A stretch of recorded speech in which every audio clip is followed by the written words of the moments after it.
I'm late. Yeah, and I would want to carry on with your point about the collapsing industry.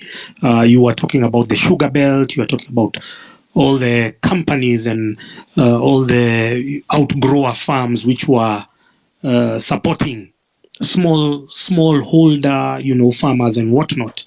And being from Thika, I have the same kind of experience. So Thika was an industrial town. It used to be called the Birmingham of Kenya. So there were all these companies, especially in the textile industry. There was KTM, there was what, and so because of the structural adjustment programs, they came with some malicious or notorious or mischievous attachments or riders that you must liberalize, you must open your market for cheap imports, and that's how the Mutumba sector grew. And so we are here glorifying the Gekomba industry and whatnot. We are glorifying them because of importing second-hand clothes. But essentially, the only reason why new clothes or brand new clothes are expensive in Kenya is because of taxes, is because of the environment which has made it unconducive to produce. So it goes the entire chain. They dropped all the subsidies, all the incentives they used to give to farmers who used to grow cotton or who used to rear sheep for wool. And so they made domestic production expensive. And then we opened ourselves for cheap imports. A lot of companies now shut down because they could no longer sustain, no longer, not just on the production.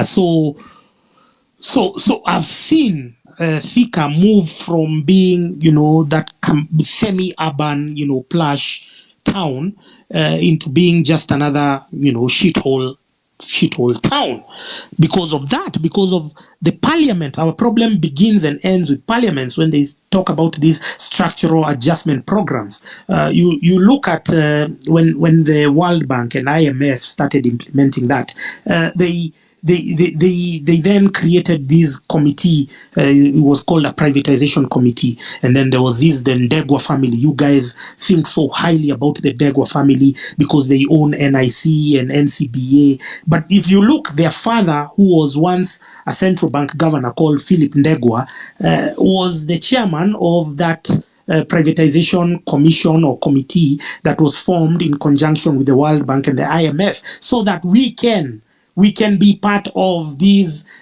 structural adjustment programs, conditionalities for us to access loans so as to bridge the deficit that has been created by bad governance. So Philip Ndegwa becomes the chairman of the privatization commission. What does he first do? Anajichotea pesa zake. He first grabs a few companies. There was Nairobi Airport Services called NAS. There were many other companies which were grabbed during that period. But then you'll realize that the World Bank is hiding behind some of these government officials, and then they make it as if that, we are selling these parastatals to clear our debt. But no, it is them who are grabbing. So during that period is when we saw the privatization of companies like Kenya Power. If you look at Kenya Power, since it was privatized, has our power bills, have they been cheaper or more? So the privatization was just a hoodwink. It was just a scam crafted for a few elites like Mamangina to grab our state-owned corporations. Look at Safaricom. During the same period, we had the Kenya Post and Telecommunications Corporation. Then, because of some mambo jumbo and magic over here, we were told it must be privatized. And so Safaricom was a department under the Kenya Post and Telecommunications Corporation. You understand? And that's where we have these clowns like Gideon Moi owning Mobitelea, 5% of Safaricom, given for free, under the guise that Vodafone is the one which is buying it. But Vodafone was giving 5% to Gideon Moi as a bribe because of acquiring Safaricom, which was a department of Kenya Post and Telecommunications Corporation.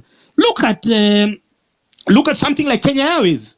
We were told and we were fashioned. I remember I was reading the newspapers, I was very young, and they told us that privatization is a quick fix panacea, that because we are going to privatize, things are going to be better. Now, because the old generation of useless bastards, the boomers, if you're a boomer over here and you're there, you're a useless bastard, they bought into the idea of privatization. They bought into the idea of, oh, we let's get the golden handshake, and being stupid as they are, and even today they are still very stupid, they signed themselves up for a suicide. And so Kenya Airways, which was a fully state-owned corporation, has changed hands. It was sold first to KLM, and then there was this partnership between KLM, and then what they did is now, when they got to now the worst part, which was during the Uhuru era, they started selling our primest landing spots. For instance, Kenya Airways used to land in London at 6:10 a.m. There was a leaving Nairobi to London at 6:10. They sold that.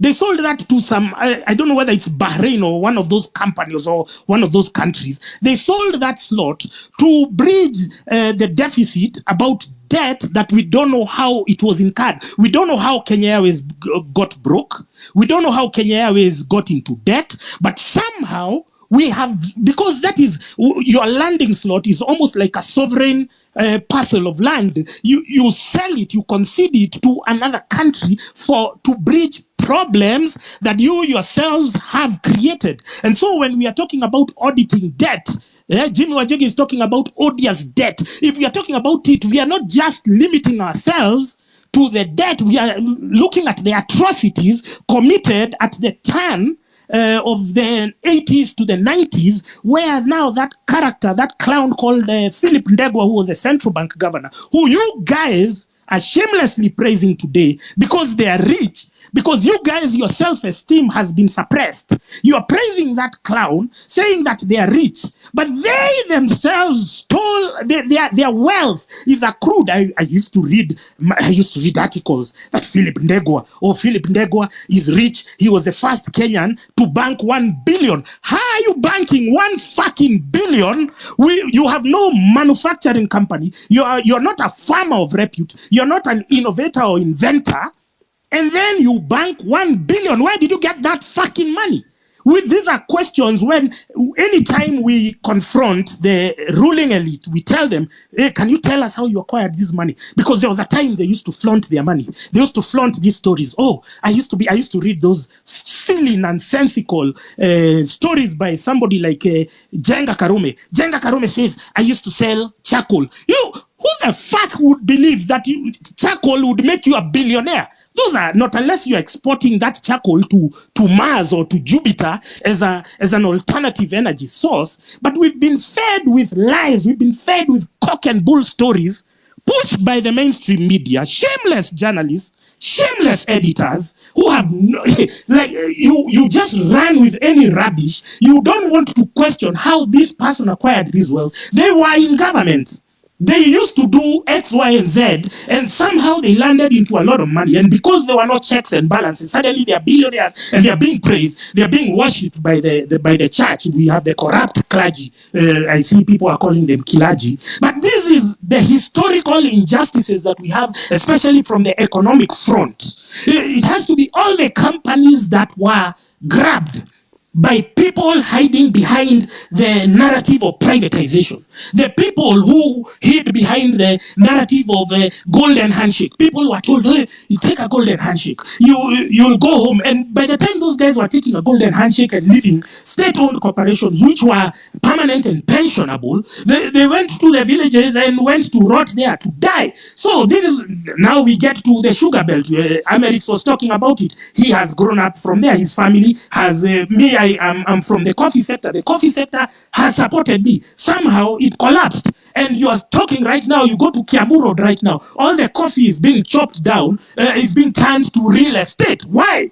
Because of structural deficiencies created by these fucking members of parliament, the guys we are entertaining, the guys you guys think are gods or something. They go and pass laws which are passed or which are crafted or which are conjured somewhere, and then they come and now start cooking narratives and telling you what. I was telling you about sugar. There was this clown called Ivan Skidero. Ivan Skidero, by the time he became the Mumia's sugar CEO, he is from the sugar belt, but the interests of the farmers were the last thing on his mind. He wanted. By the time he got there, he went to maneuver his way into getting import licenses so that they induce closures of the main sugar production, Sony, Mumias, and whatever, so that when they are shut down, they've been shut down under the guise of, oh, we have maintenance and whatnot. I think you used to see those whatever. Then they would import. Now, those sugar import licenses used to be approved by parliament, by idiots like who? Like Bonnie Kalawale,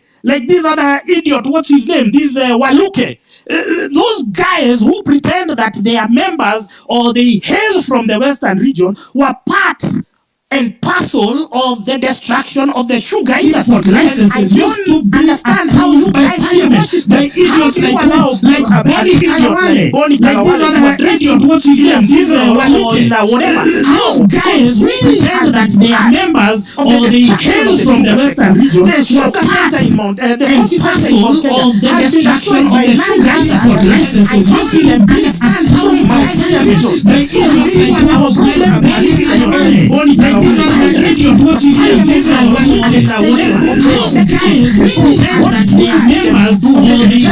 go to treasury. You meet the bureaucratic pieces of shit in the treasury. You tell them, oh, this is how much you're getting. Can you sneak this amendment into the finance bill? And so finance bills every year and what you used to call the budgets became an overhaul of our entire economic structure.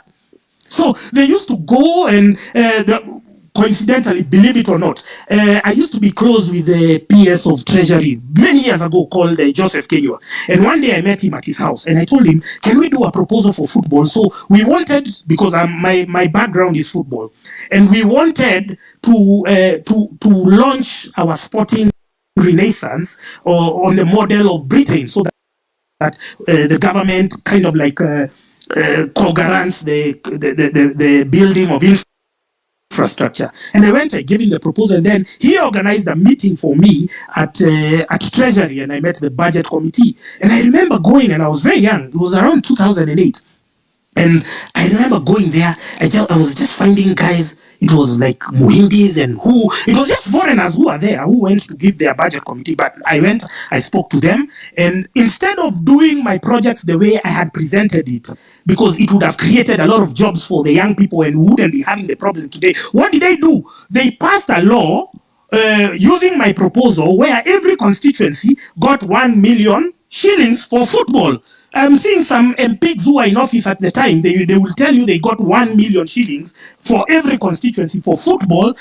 Just know that was my proposal that was implemented inversely, because we are dealing with a bunch of stupid idiots in parliament, bureaucratic pieces of shit. And when we are saying that we want to get rid of and we want to overhaul our economic structure, we have to start with Treasury, we have to start with Central Bank, we have to start with the Ministry of Energy and other places where World Bank and IMF have seconded their stooges, their surrogates, to implement policies that are going to fuck us up. That's where we are going to start. So I'm bitter because I can see our Kenyans. I saw Bonnie Kalawale with some young people, and he's the one who has been there with Akina Kidero and Akina Waluke. They were destroying the sugar subsector. And so we are dependent on importation. Like now there was this Galana Kulalu, which has consumed a lot of money. They have only harvested, I don't know, only 100 bags since 2009. Where has that money been going to?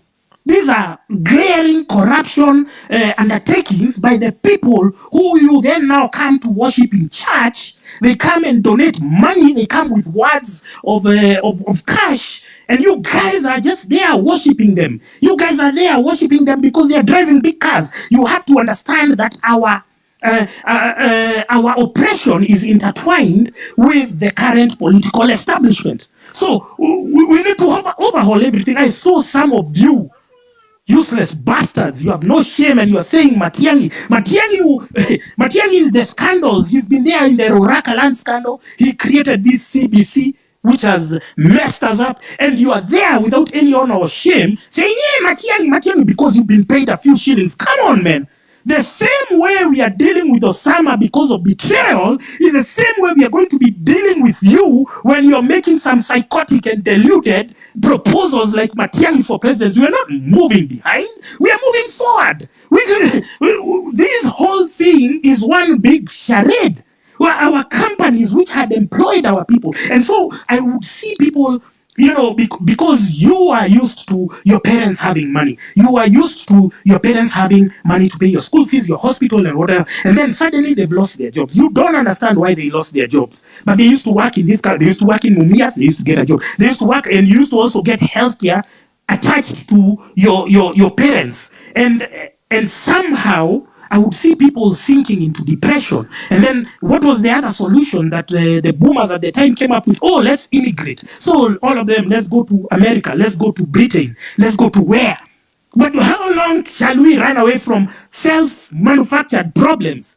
Because you elect thugs, you elect idiots. These idiots then go and steal your money.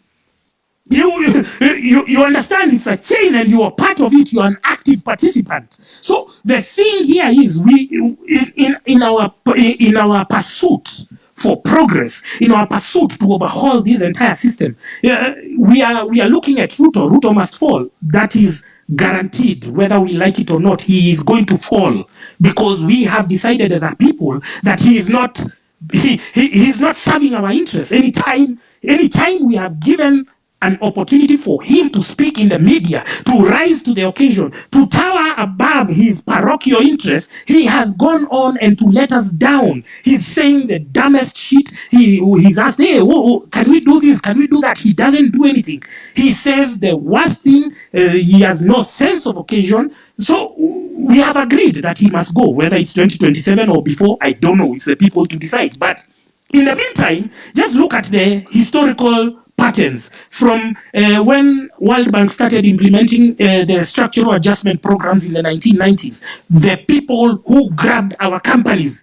So when you are talking about audit, and I saw some audit committee made, it's just a mockery. These guys are insulting our collective intelligence. That those guys, they've put the most irrelevant of guys, they put the most useless of guys, because any committee that is talking about an audit without Okia Umtata and Jimmy Wanjigi is just a spectacular waste of time. So because we have detected the insincerity of these useless bastards, they have no intention of even meeting any of our requirements, because they have not done anything so far. They are talking about reshuffling, and we are saying all these CSs, PSs, heads of department, all of them need to go, because they are not ready to undertake such a purge. Then you structure your mind into a reality, a future, whether it will be 2027 and beyond, that we are overhauling the entire establishment. And when we are auditing, we are not just auditing the loans that Uhuru stole, because Uhuru must have stolen like 4 trillion shillings alone. We are not just auditing that. We are auditing where the problem started, and the problem started at the turn of the 80s to the 90s, where they grabbed our parastatals, which had employed our parents. Our industries, flagship industries, collapsed because of what? Tourism used to earn us foreign exchange. Coffee used to earn us foreign exchange. Pyrethrum, Sisal, everything, textile industry, nothing. Everything was collapsed so that we can favor a bunch of useless bastards called importers. And those importers, sorry, Amerix, give me 1 minute. Those importers are the ones who are the authors. They are the orchestrators of our misfortune as Kenyans. And we must, because they have the power to influence policy, they have the power to influence laws. Your MPs go to the toilets, they are bribed with 10,000 shillings. Can you imagine a member of parliament being bribed with 10,000 shillings? He's on a payroll of 1 million. He has fuel allowance, he has everything, and he's being paid 10,000 shillings in the toilets of parliament to change the laws that that is going to affect you. Come on, I'm going crazy over here. Sorry, Amerix. I apologize if I went overboard. I'm sorry. It's a citizen assembly, so you are allowed to say whatever you want to say. Our common goal is one, our spirit is one, that we must overhaul the establishment. We must drain the swamp, because the swamp has been infested by crocodiles, pests, snakes. If there are people we need to pray for, they are the Kenyan journalists. The other day, I was reading an article that journalists at Standard have not been paid for 8 months. It is really, really heartbreaking. You can imagine a journalist is supposed to wear very good clothes. He or she must wear a very friendly face so that they can come on your screen and give you a story of a politician stealing money. And this journalist has nothing in the house, has not paid rent, doesn't know how they will go back. They have a car, yes, but they will park that car at their company parking lot. Then they will pick a matatu, go to the house. The other day, a journalist committed suicide. And we kept on asking ourselves, how can a journalist commit suicide? They look like they are happy. They go everywhere. They fly abroad. But the people who are facing the brunt of this economic decline, they are the journalists. And if a journalist is not empowered economically, they will not tell the true story. We might bash them. We might say all that we have about journalists and what they write. But just take time and sit with one. We'll cry. 8 months without a salary. And you expect that journalist to come in the morning, sit in a radio station, and tell the stories of the country. That is not possible. Our economy is declining. And as a people, if we don't stand up for our economy, we are done. Because it appears our president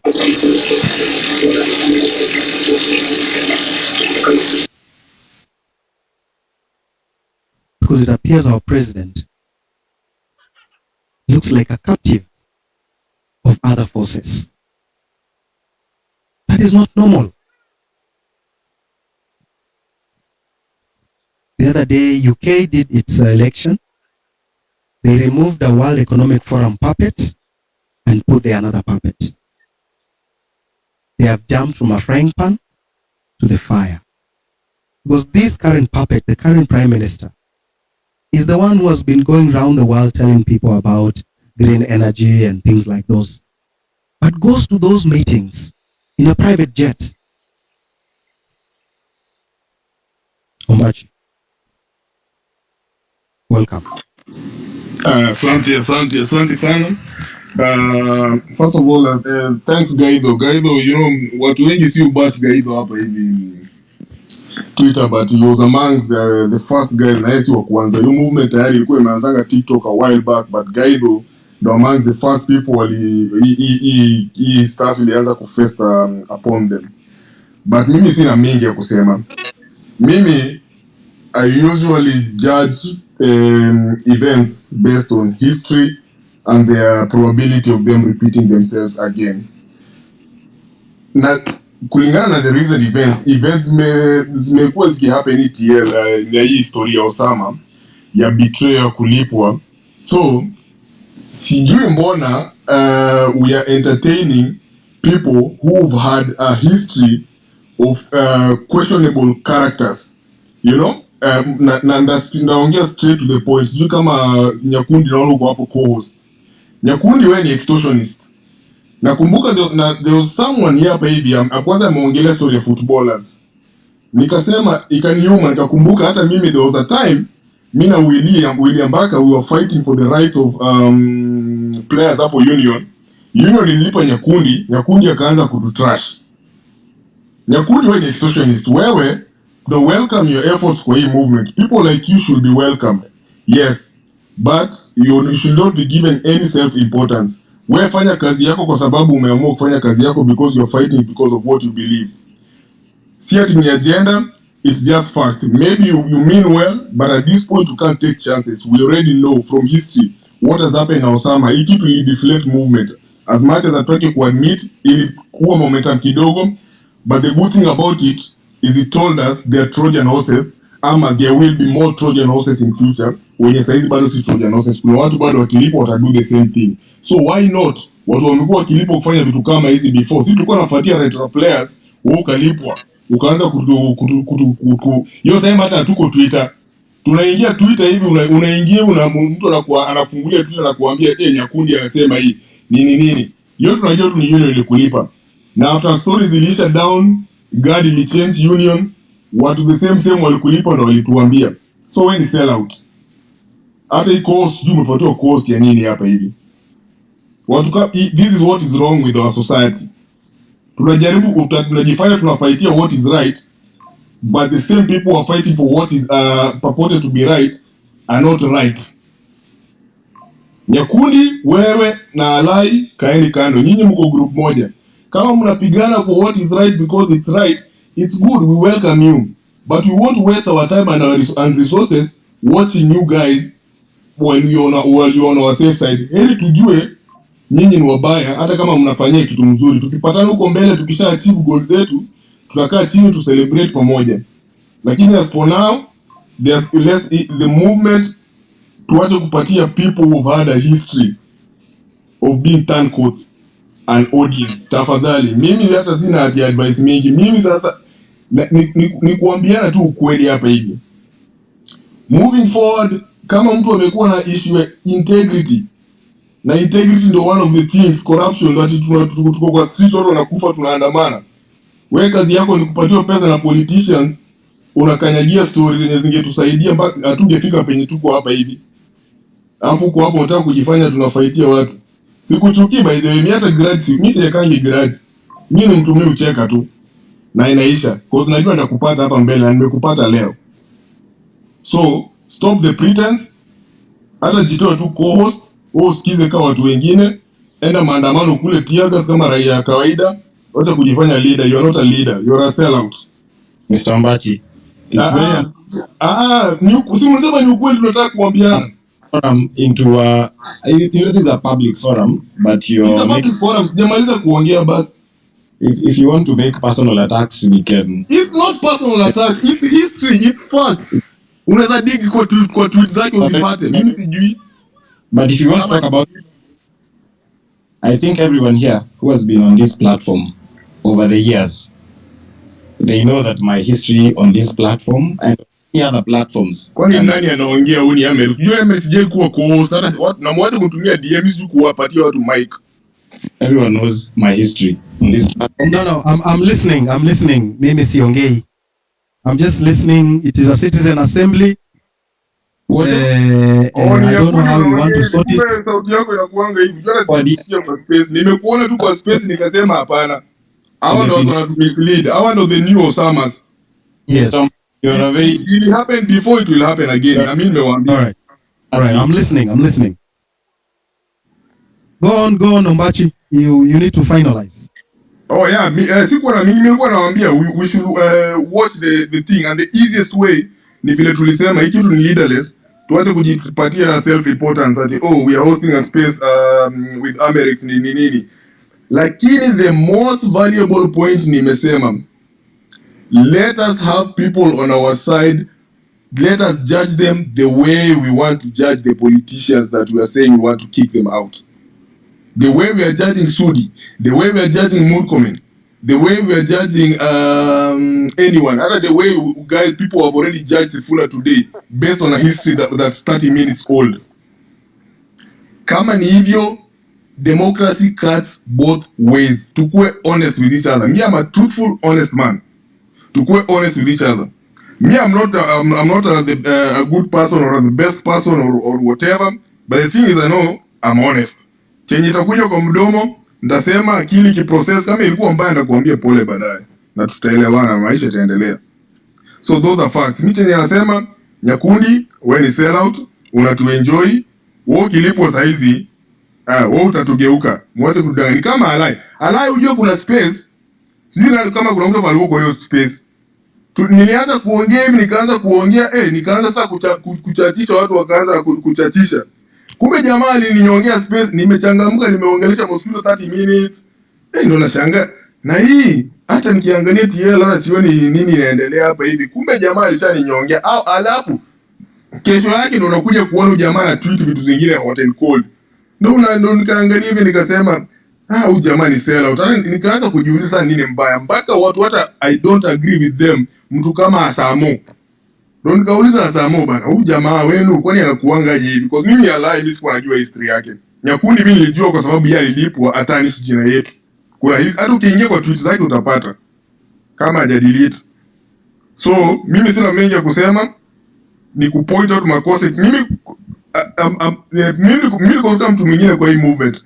Natokea kwa street to do my part, lakini nikiona makosa yote mahali, whether huko juu ama huko chini, enye niko in position ya point out, I will point it out. Ndio isikuje bite huko mbele, alafu nianze kusema by the way nilikuwa najua hii story ati watu wanakuja wanaanza kusema huyu tulikuwa tunajua ni sell out. Mbona huku tuambia? Wewe basi pia wewe even you are sell out. So mimi sina mengi ya kusema, ni hayo tu. Na I think ni hiyo tu nimesema. Ukiniwekea hapa hivi utapata zingine. Asante sana Deno. Nashukuru sana. Thank you for joining.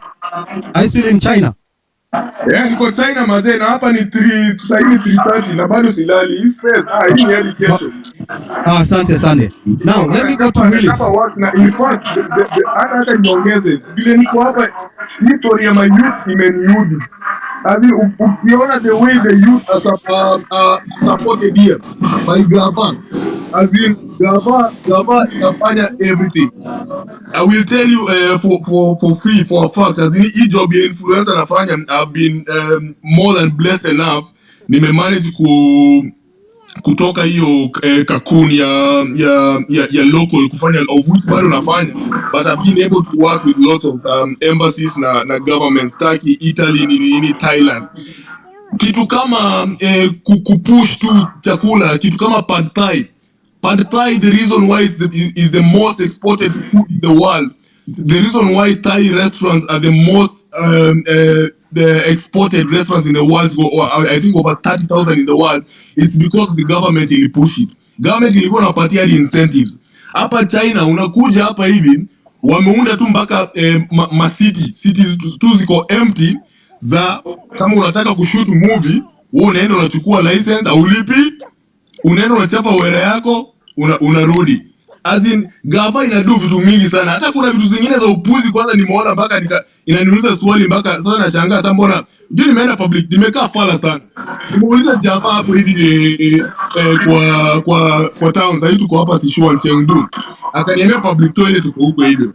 Sasa mimi niko na card. Nikamuuliza sina do ya kulipa, naweza swipe na vile visa hapo inasumbua kwa duka zingine. Mimi nashangaa watu wanacheka nini? Kumbe hata public toilet ni bure. Nashangaa kwani sisi tunabeba ufala aje? Anyway, hata ni mali. All right, asante sana. Thank you very much Deno, nimeshukuru sana. Let me invite Willis. Willis. Thank you very much. Amerix. Karibu sana. Willis Otieno here. Yes. Piki Ponki. Karibu. The first thing I want to point out is that it's good that you start this, we continue this conversation, because what you are doing is you are now giving citizens a platform where they are going to be discussing their issues beyond the political class. And the challenge we have in this country is that our politicians have always thought that they are actually lords over us. They are not. They are actually our workers. When you talk about the money that they spend, the lagis that you see them flashing around, that is money that's collected from the border guys, collected from you when you go and buy sweets, you go and buy anything you buy. It is your money that is collected to a common pool, and then they don't use it to your benefit. And it is important that we note that when we breached Parliament last week, the Kenyan people took sovereignty into their hands. What the political establishment is trying to do is to take it away, to take it back from you. And they are going to do everything possible to try to get that power back from you. It is our responsibility not to hand it over back to them until the day we'll go to a ballot and we elect a group that we believe will recognize that the people are superior even to the constitution. In fact, the question we should be having at this point in terms of William Ruto, is he going before 2027 or is going in 2027? Going, he will go. That we've passed. What we must engender in our governance is that going forward, you must understand what we call the People's Charter. And that People's Charter, I normally summarize it to be one thing. It is about the welfare of the people and giving human beings, the people of Kenya, dignity in whatever you are doing. So anything that anybody does that does not give dignity to the individual, you must take it away. I've had the conversation about some within the space who will betray the movement. Whenever I talk to the politicians who are in the 1980s and the 90s struggle, they will tell you that they were betrayed by the most unlikely quarters, people whom they didn't even expect to betray them. Allow me just to give an example, for example, of Raila Odinga, who once mentioned one of the people who, when he sent an emissary to pass a message that was in detention,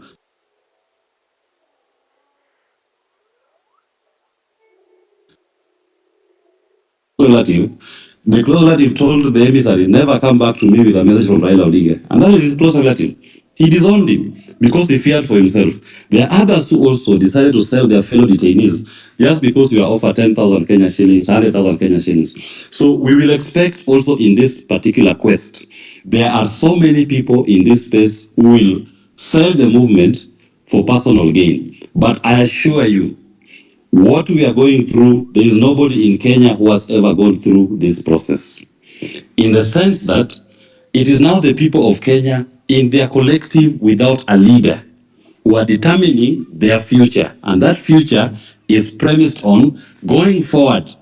Our governance will be about us, not about the people we put in office. And anybody assuming that office, anybody who's going to be paid to betray this cause, I'm not cursing you, but I am promising you, you shall fail. And we will be here to witness the collapse of that enterprise. The third thing I want to point out, I've heard what Denoa said about Cyprian. I would not want that we spend too much time discussing personalities, but as least Denoa said, he just want to put it out there so that we also do our own self-introspection. You may have heard at some point in the past, but nothing stops you from picking up the piece and saying, for the common good, for the better of the entire movement and the people of Kenya. Because when Kenya is great, it's great for all of us. You are now going to have leave that past and focus on this movement that is going to achieve a unity and a new country that makes sense to all Kenyans. Kenya must now make sense to all of us. We've been living in a country where Kenya only makes sense to those who are holding public office. In fact, if you ask me, if you look at the salaries that public servants earn vis-a-vis what private sector offers, you ask yourself why somebody, for example, will leave his legal practice to go and earn a salary of 300,000 Kenya shillings. But then 6 months into office, this man is walking around the 10 million Kenya shillings watches. This man is negotiating in advance to buy land worth of 100 million Kenya shillings and saying, I will pay you.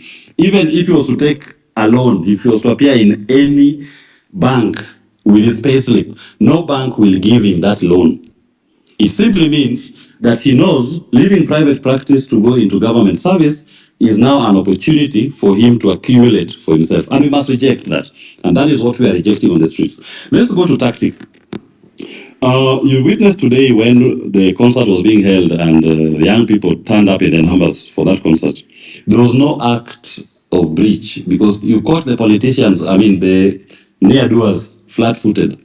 They are used to the usual rigmarole that you go to the street and they send policemen, they throw tear gas at you, they baton beat you up, throw water cannons at you. But we must now have ingenious ways of organizing that we will create a national mood that even the police at some point will be the ones on the street demonstrating, not the people of Kenya. Because what we are saying and what they're being asked to do to us when we are out in those spaces, even them, they love self-introspection. And you will witness it. The police will put down their guns and they will say, these people are not fighting for themselves, they're actually fighting for the country. And as we are also part of that country, politicians cannot misuse our police force again. There's a point Amerix raised, and I agree with it totally. We are going through the third and final liberation. And all Kenyans need to understand that. This is the third and final liberation, the economic liberation of man. We got our first liberation in 1963 when we attained independence. And that was purely a case of black people, Kenyans, electing their own to lead them. Then beyond that, we never got full political independence. And that is why the Matibas, the Rubias, Orengos, Railas, Muites went out to the streets to agitate for the repeal of Section 2A. They got those political rights, and I do believe, as guided by my party leader, that our political quest was settled in the year 2010 when we got our new constitution and we established the systems of government and we established even a Bill of Rights for the first time in our constitution. What we are going through now is there's been an attempt to claw back on those political rights. But those attempts, as you witnessed from even the Supreme Court decision in 2017 nullifying Uhuru Kenyatta's theft, and certain decisions that have come from the courts have been very progressive. But don't for a moment think that this judiciary as a whole is open to this. Of course, there are some elements in the judiciary who will still try to claw back and try to eat back on people's rights. You witnessed, for example, when we were doing the housing levy case last year, and Justice Tande very courageously issued an order to stop the collection of that levy. The Court of Appeal followed up, and even when they had the appeal, they said, no, this levy is legal, you cannot collect it. But William Ruto and his people proceeded to collect the housing levy using what they were calling the Affordable Housing Act.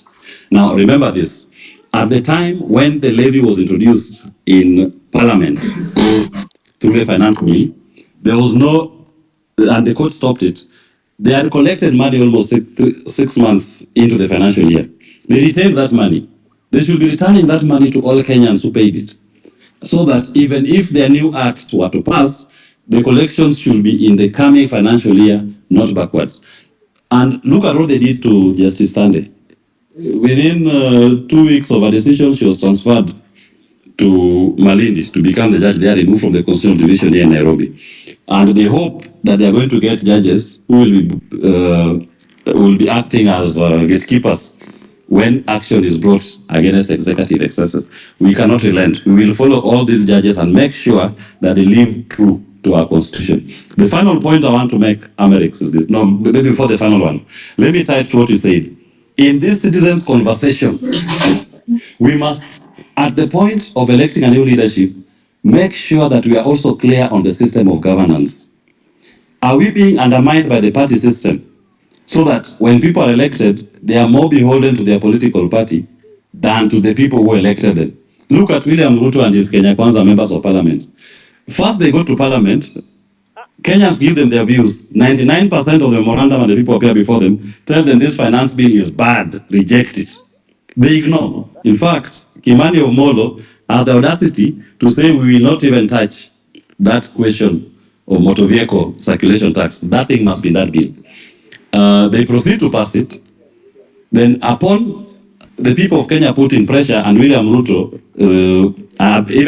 people invading parliament, William Ruto decides to renege.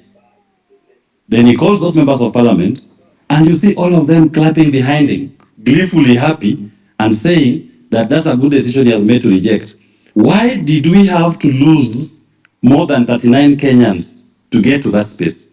Anybody who is occupying a position of leadership, a position in trust, to whom at least 39 Kenyans must die before his wrong can be corrected, does not deserve to sit in any public office in this country.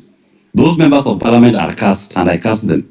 And I say this, Kenyans must continue denying them audience in whatever space they appear, because they are no longer representing the collective will of the people who voted them. And I want to urge us, sometimes I see some of our compatriots attacking those who voted for Kenya Kwanza or those who voted for some of these MPs. The fact that somebody voted for Kenya Kwanza or an MP, don't take it that he is now beholden to that person. When somebody has withdrawn his vote, his support, we urge them to join the movement because our enemy is not that person who voted. Maybe he was misled. He was lied to on election day. But now he has seen the folly of his ways and he has seen through. It's even encouraged that when somebody recalls his vote and says that this MP is no longer representing what I voted for, that is a person that becomes an ally and you help him in his fight against his MP. So let's avoid cross-party or cross-voting attacks against each other. Our common enemy is William Ruto and Kenya Kwanza. Those are the people who have put us in this pain. The final point I want to make, and I hope my leader Jimmy, I had Amerix, you try mentioning him if he could join. The question that we are facing as a country, which William Ruto and his people are trying to avoid dealing with, is the question of debt. These people took debt from the year 2014. Part of that debt didn't land in Kenya. I'll pick the Eurobonds, for example. They took 2 billion US dollars Eurobond. At that time, Jacob Juma, there's a gentleman, I think it's called Owiti, and even David Ndii was in that group. ODM convened them, and they went through to trace the movement of that money. And Raila at that point even threatened to lead Kenyans to storm Treasury building, to release where the money went. Upon that threat, Treasury released the first proof of payment. They released the RTGS form, which showed 1 billion US dollars was used to settle part of a loan that would be taken by Kibaki, and part of that money was paid into a CBK account. Correct, accounted for. The second part, 1 billion US dollars, at that time is almost 100 billion Kenya shillings. When they demanded for the information to be released, they released a form. It's in the public domain to date. And that form shows money moving from JP Morgan to another bank, and the account to which it is going in Qatar is redacted. You cannot see the name of the person to whom that money is being made. That is 1 billion US dollars in your debt books. In other words, somebody went to America or to the European market and took a Eurobond of 2 billion US dollars in your name. He made you to be responsible for paying that debt. And he did not apply that money to any project in Kenya. He did not procure parliamentary approval for that money. But what the Kenyan people ended up with is a responsibility to pay for that money. We did pay for that money sometimes, I think it was in end of June. And at that time, now when we were paying for it, we refinanced it. We took a fresh one at an interest rate of 10.35%. At the time of taking in 2014, the interest rate was 6%. And there are so many other such loans which are taken in our name. If you go to our PFM Act, it is very clear. You can only borrow money for a project. You only borrow money for development. You are seeing Kenyan government every day issuing, every week they issue treasury bonds and bills. They're telling you this bond and bill is going to finance which project. You are just saying 20 billion floated. People take out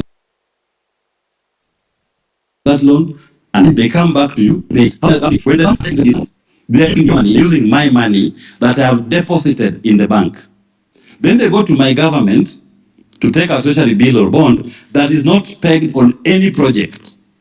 Government takes it to eat it. Once they eat that money, the government comes to me and you and collects an exorbitant interest rate to pay for that loan. Now, interest rate is at 16%. When they take that interest rate of 16%, they do two things. Number one, you are burdened with a high interest rate that you're going to pay from your tax money. And number two, even if you wanted to do your own project as an individual, they know here wanted to go and expand his food business. He goes to the bank tells him, they know, I will only give you a loan at an interest rate of 22%. Why? Because the bank prefers to lend money to government because government will pay for that money and will come back to the people of Kenya as a sovereign to cushion it. They know it's seen as now a credit risk. In fact, you are not even wanted in that banking space. Now, many Kenyans cannot access capital because of government borrowing illegally in the domestic market, burdening Kenyans with high interest rates and denying them an opportunity to even borrow for their own private ventures.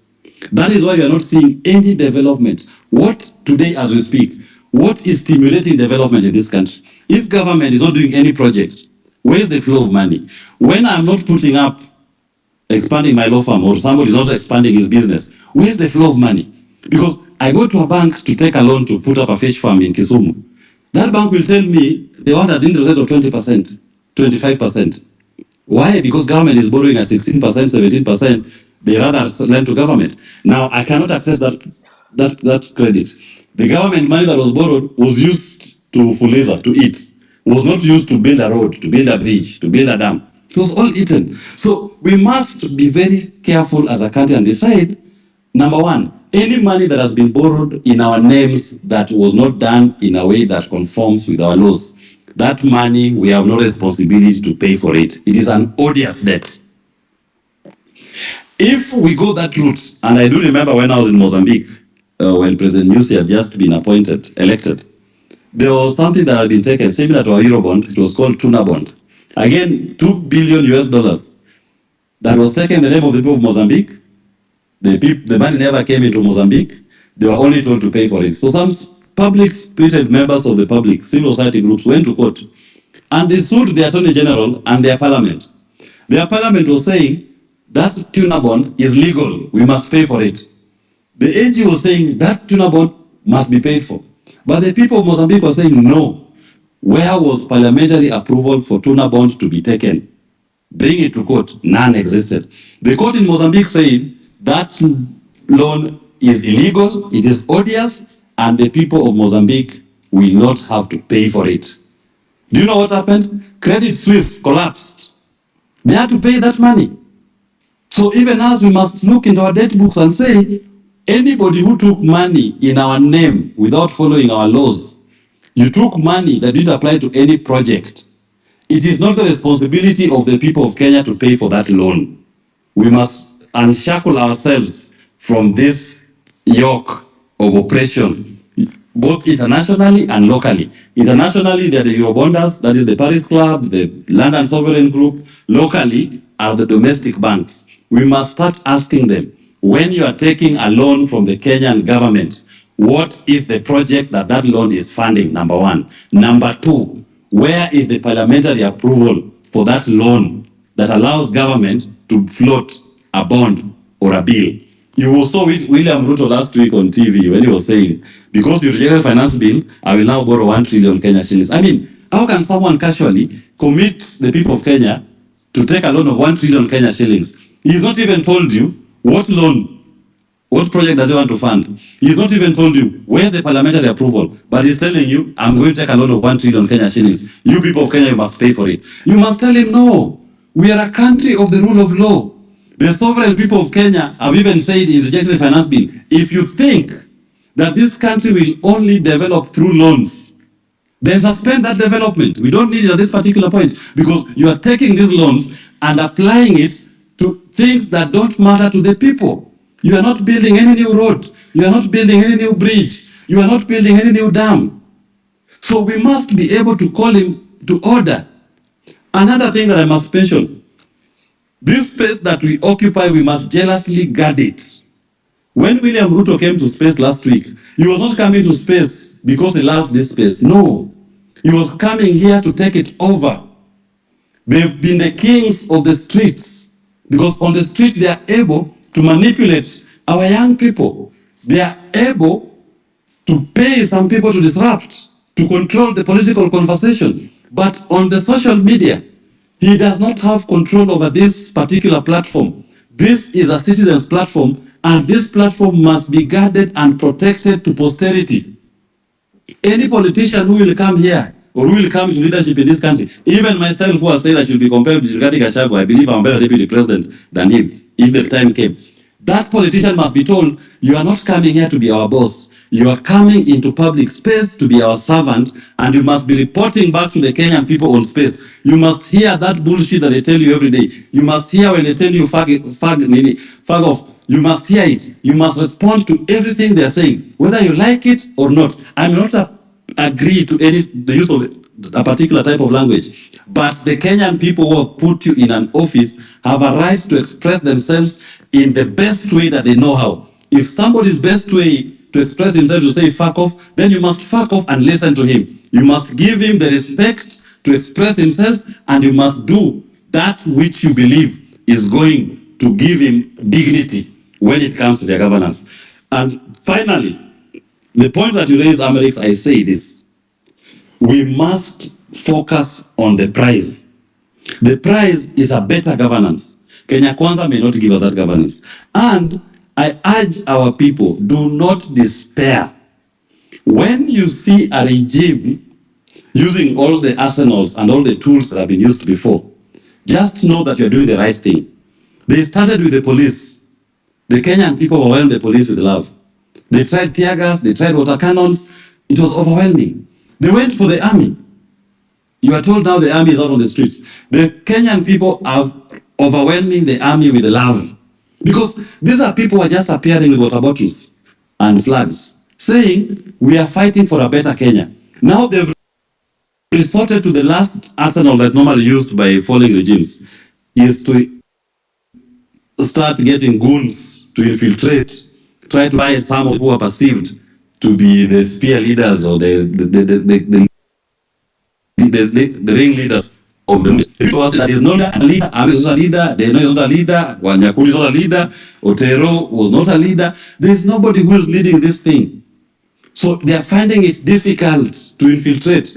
They will take one today, Osama today, but tomorrow a new Osama is going to be born. You will find another, in fact, you kill one Osama, you take one Osama, 100 Osamas appear immediately to fill that gap. So we must guard this space jealously. Don't even spend too much energy crying over the fallen soldiers who will have been bought by the regime. Our tears should only be reserved for those of our Kenyans who've been killed, the Rex, the Basleys, the Dr. Margarets, who've died when fighting for a better Kenya for all of us. So let us please focus and let us make sure that we do not relent. And to our members of parliament, some of them who may be on this platform, you must now understand one thing.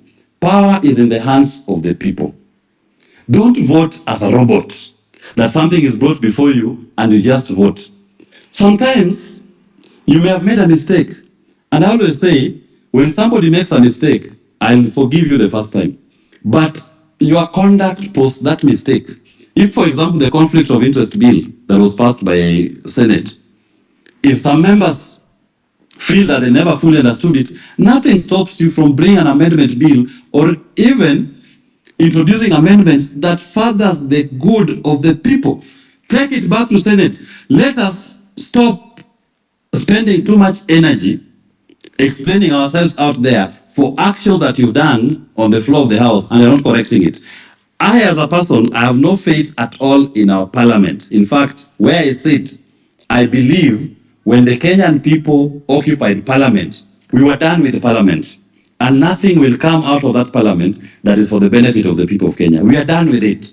Our next phase was to occupy State House, which William Ruto stopped by bringing the army and goons to infiltrate. An occupation of State House does not in any way mean an insurgency or a coup. It simply means the Kenyan people want a civil conversation on the manner in which they are going to be led. And let us not, when people say, I'm going to occupy parliament, we must, or I'm going to occupy State House, we must be very careful not to start sending fear or encouraging the police or the army to use guns. When somebody says we are going to occupy parliament, what you should be doing is asking the police, asking the parliamentary leadership, can you make sufficient arrangements for the group that is coming, that there's security for the members, there's security for the protester, who has the right under Article 37 to protest. When he comes to parliament, he's given a chance, he's given an opportunity to express himself. If you are going to set the parameter to be the gates of parliament, set it to be the gates of parliament. If it's going to be the lawns of parliament, set it to be the lawns of parliament. But you cannot say, if you come to parliament, we will kill you. I want to say this. For these policemen who are currently being misused by the political administration to cause these deaths, I've been in a case, the Baby Pendo case, and in that case, we are suing policemen. We are suing former commanders, OCSS in Kisumu, the ones who killed protesters. They even clobbered Baby Pendo a 2-month-old baby in her coat, baby coat. They killed that baby. Today we are in court. I've looked at all those policemen in the eye.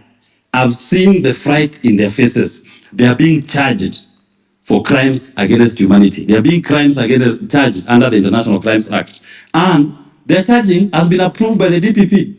Those people are now crying in the Constitutional Court, asking, pleading not to be allowed to take plea. So even to Komi, even to Bungei, when you are deploying police and you're encouraging the killing of Kenyans, please note, when the time comes for you to answer for that, William Ruto, Kimani Ichung'wah, Ndindi Nyoro, or whoever you think is now sending you to do these things or is protecting you will not be there. You will carry your cross alone. Yebei is in court crying today over Baby Pendo. He is facing his day to answer to those charges. And we must document all these atrocities. The beauty is that criminal law, there is no limitation of action. I can sue you today, I can sue you tomorrow, I can even sue you 10 years today, even 30 years today. I can even wait for you to retire before I take you to court. And you will be called to answer to these charges. So anybody who's listening to me, if you come across any police atrocity, any misconduct by a unit sent, just collect the evidence. They may have the gun today, they may have the power today, but tomorrow they will not be holding that office. They will be called to account. And we must use all avenues available. I know there's a team of Kenyans who even thought of going to the ICC so that the states can open an inquiry into Kenya. Because what we've witnessed, this is not police controlling riots or demonstrations. This is a case where somebody has issued an order to the police to go out to civilian population and to exterminate them. When you have men wearing balaclavas and running around in a double cabin pickup, and they're covering their faces, carrying assault weapons. That is a death squad. That is no longer about controlling crowds. That's no longer about providing police. And those are issues that we must take up to either our local courts or even higher courts. And we must push to the end. We cannot at any point, even me if I fall down and die today, this movement that the people of Kenya have started is bigger than me. It is bigger than William Ruto. It is bigger than Gachagua. It is bigger than anybody who has occupied this political space or anybody who has ever represented the people of Kenya. We must now give the people the right to determine their destiny. And that opportunity is here. Thank you very much, Amerix and the host. Unless there's any question, I'll hand over back the mic. Thank you. All right. I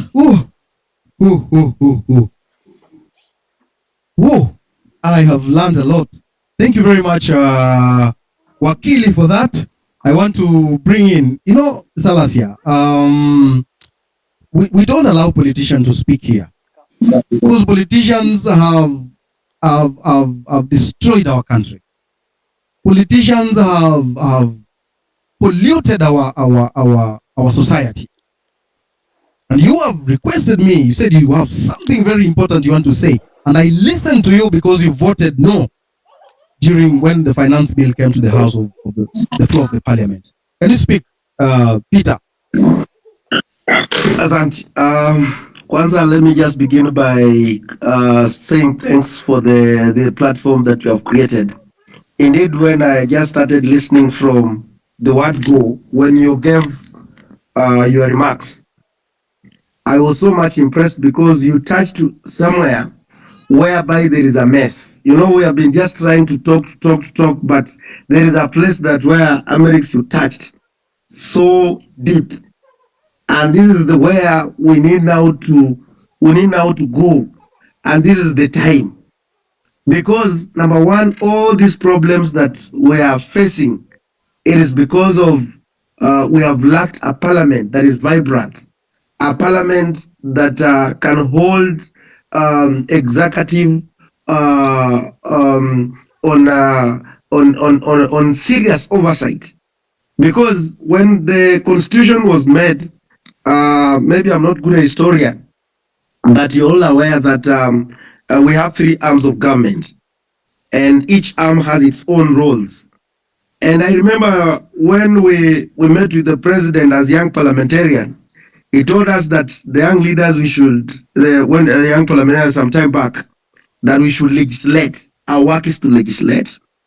But so surprisingly, you find like if there is a controversial bill that has to go through, you will find like the members you meet with, like you remember last time we had people like Narama, they had made a deliberation position that I'm going to vote no. But the moment these guys they are called in the parliament, in the state house, when they come back from the state house, everything has changed. And that is why there is a point where you say that we need a referendum, a constitutional referendum, whereby we can separate the presidency. We cannot have a parliament that is an extended hand of an executive. Recently, you saw what just happened as a procedure of the House. We never have, we're not used to have, we always have the House business. Tuesday afternoon, then Wednesday from morning to evening, and then Thursday from 2 onwards. But if we want to have a sitting on Thursday morning, there is always a mover, and then we deliberate, and then we agree that the House is going to sit the following day. But it was very unprocedural that even most of us we were not aware that you are going to have a sitting on that particular Thursday morning. But just because somebody has received instruction from the State House that we need to get the issue of the military, that now they have to pass it in the House whether the opposition are there. So in the morning around 3, around 2, around 8 is when they are sending us message that we need to be in the House when they have already themselves have been mobilized. There's this issue also they come up with that the executive can even spend money, some money without the approval of the House that is outside the budget, and just because they receive the instruction from another arm. There is another one that the government can go ahead and borrow money even without there's a figure, without even notifying external borrowing, without notifying even the parliament. So you note that there is a problem, and this problem must be sorted out. There is no independence in the parliament, and that is why I just asked Amerix to request me to come in so that I can also explore, because we are there, like with the first time MP. Sometimes you will ask yourself, why are we not even be able to speak in the House? There are those, like there's one who said that there are those who they have stayed there, so they called them. That's why he told when I was going that I cannot be moralized here. I cannot be moralized wherever, and then I come here again, because there are those who call themselves veterans. So you have a burning issue, but to get a point to speak, and then it becomes another hell. And then there is this what we call the patronage of the parties, like parties, and that is where now we have to converse. That is where we have to speak about. Why is it that these members of parliament, like the opposition, this is not about only the government side, but even on the opposition. Even me at one point, I was removed from a departmental committee just because of, I don't know, even I don't understand. And you ask myself, why did you? But it's because of some politics that was just happening. And then you also realize that even those who are in the Kenya Kwanza, they'll be told that you have to follow this direction. If not, you're going to be removed from the committees. So that is where we need also to have a conversation. Who gives the powers to nominate members into specific committees? And I want to also thank the LSK. And I was so much worried. I remember even I told I was worried if Faith Adhiambo will accept the welcome to full Kenyans, that they are trying to look at an inquiry commission to look at the issue to do with the debt position of this country. And I want to tell you that there is a report that was done, and this report was done by there is a committee that is there. It's a select committee called the Public Debt Committee that is mandated to look at the debts of a country. So when I heard about the president talking about that, is forming an inquiry commission when I've never heard about. Yes. Go on. Yes. When I heard about him saying that he has formed an inquiry commission to go and look at this, that when we already have a report that implicated that the Eurobond money never came into this country, and people were paid, by the way, were paid. And so, again, what is really, that's why for those who have heard me speaking even on public rallies, in public, I ask myself a question. I'm not a good historian, but in 2013, I wasn't so much into politics. I was still in school. And I used to hear people like Thuge, where the Kamau Thuge were the PS of the finance by that time, very powerful PS. We had people like Narotich were there, and Narotich were the CS of finance. We had people like Njuguna Ndungu, who was the central governor of the central bank. And so the same people, when the money from the Eurobond got lost, are the same people that have been rewarded these jobs as the economic advisors. They are the same people that now they are holding bigger positions in terms of holding the finances of this country. You ask yourself, there is what we call the Auditor General, and we also have the board of that governs the central bank of Kenya. Ask yourself, who is auditing the central bank? And that is being run by few people, but now the auditor cannot even audit the central bank, and yet that is the work. So those are the things that I think as the highlights of this, because this nation lies in your hands, and I'm happy that you have studied the dynamics of the politics of this country. That if we come and raise one person, say that this is our leader, then this person is going to suffer, will be under intimidation, will be bribing, will be all sorts of manner of, so that to make sure that the movement dies at a go. So when you, and that is why I want all of you to remain with that slogan. And I'm happy that most of the members, you are mark timing each member. And I'm happy when Boniface Megwan was trying to do, you are able to bring him on board and tells him this is the direction that we want. I've heard about people like Robert Alai, being called on order. You have to make a position. You don't need to have someone to come and discourage the people, because these people, they're under, and again, you remember the last Finance Act of the Finance Bill, or the Finance Act of 2023. In the House, there is what you call the Business House Committee. The Business House Committee is the one that is mandated to give members on the business that are going to come into the House to be discussed. It is so much unfortunate that even it is unpredictable.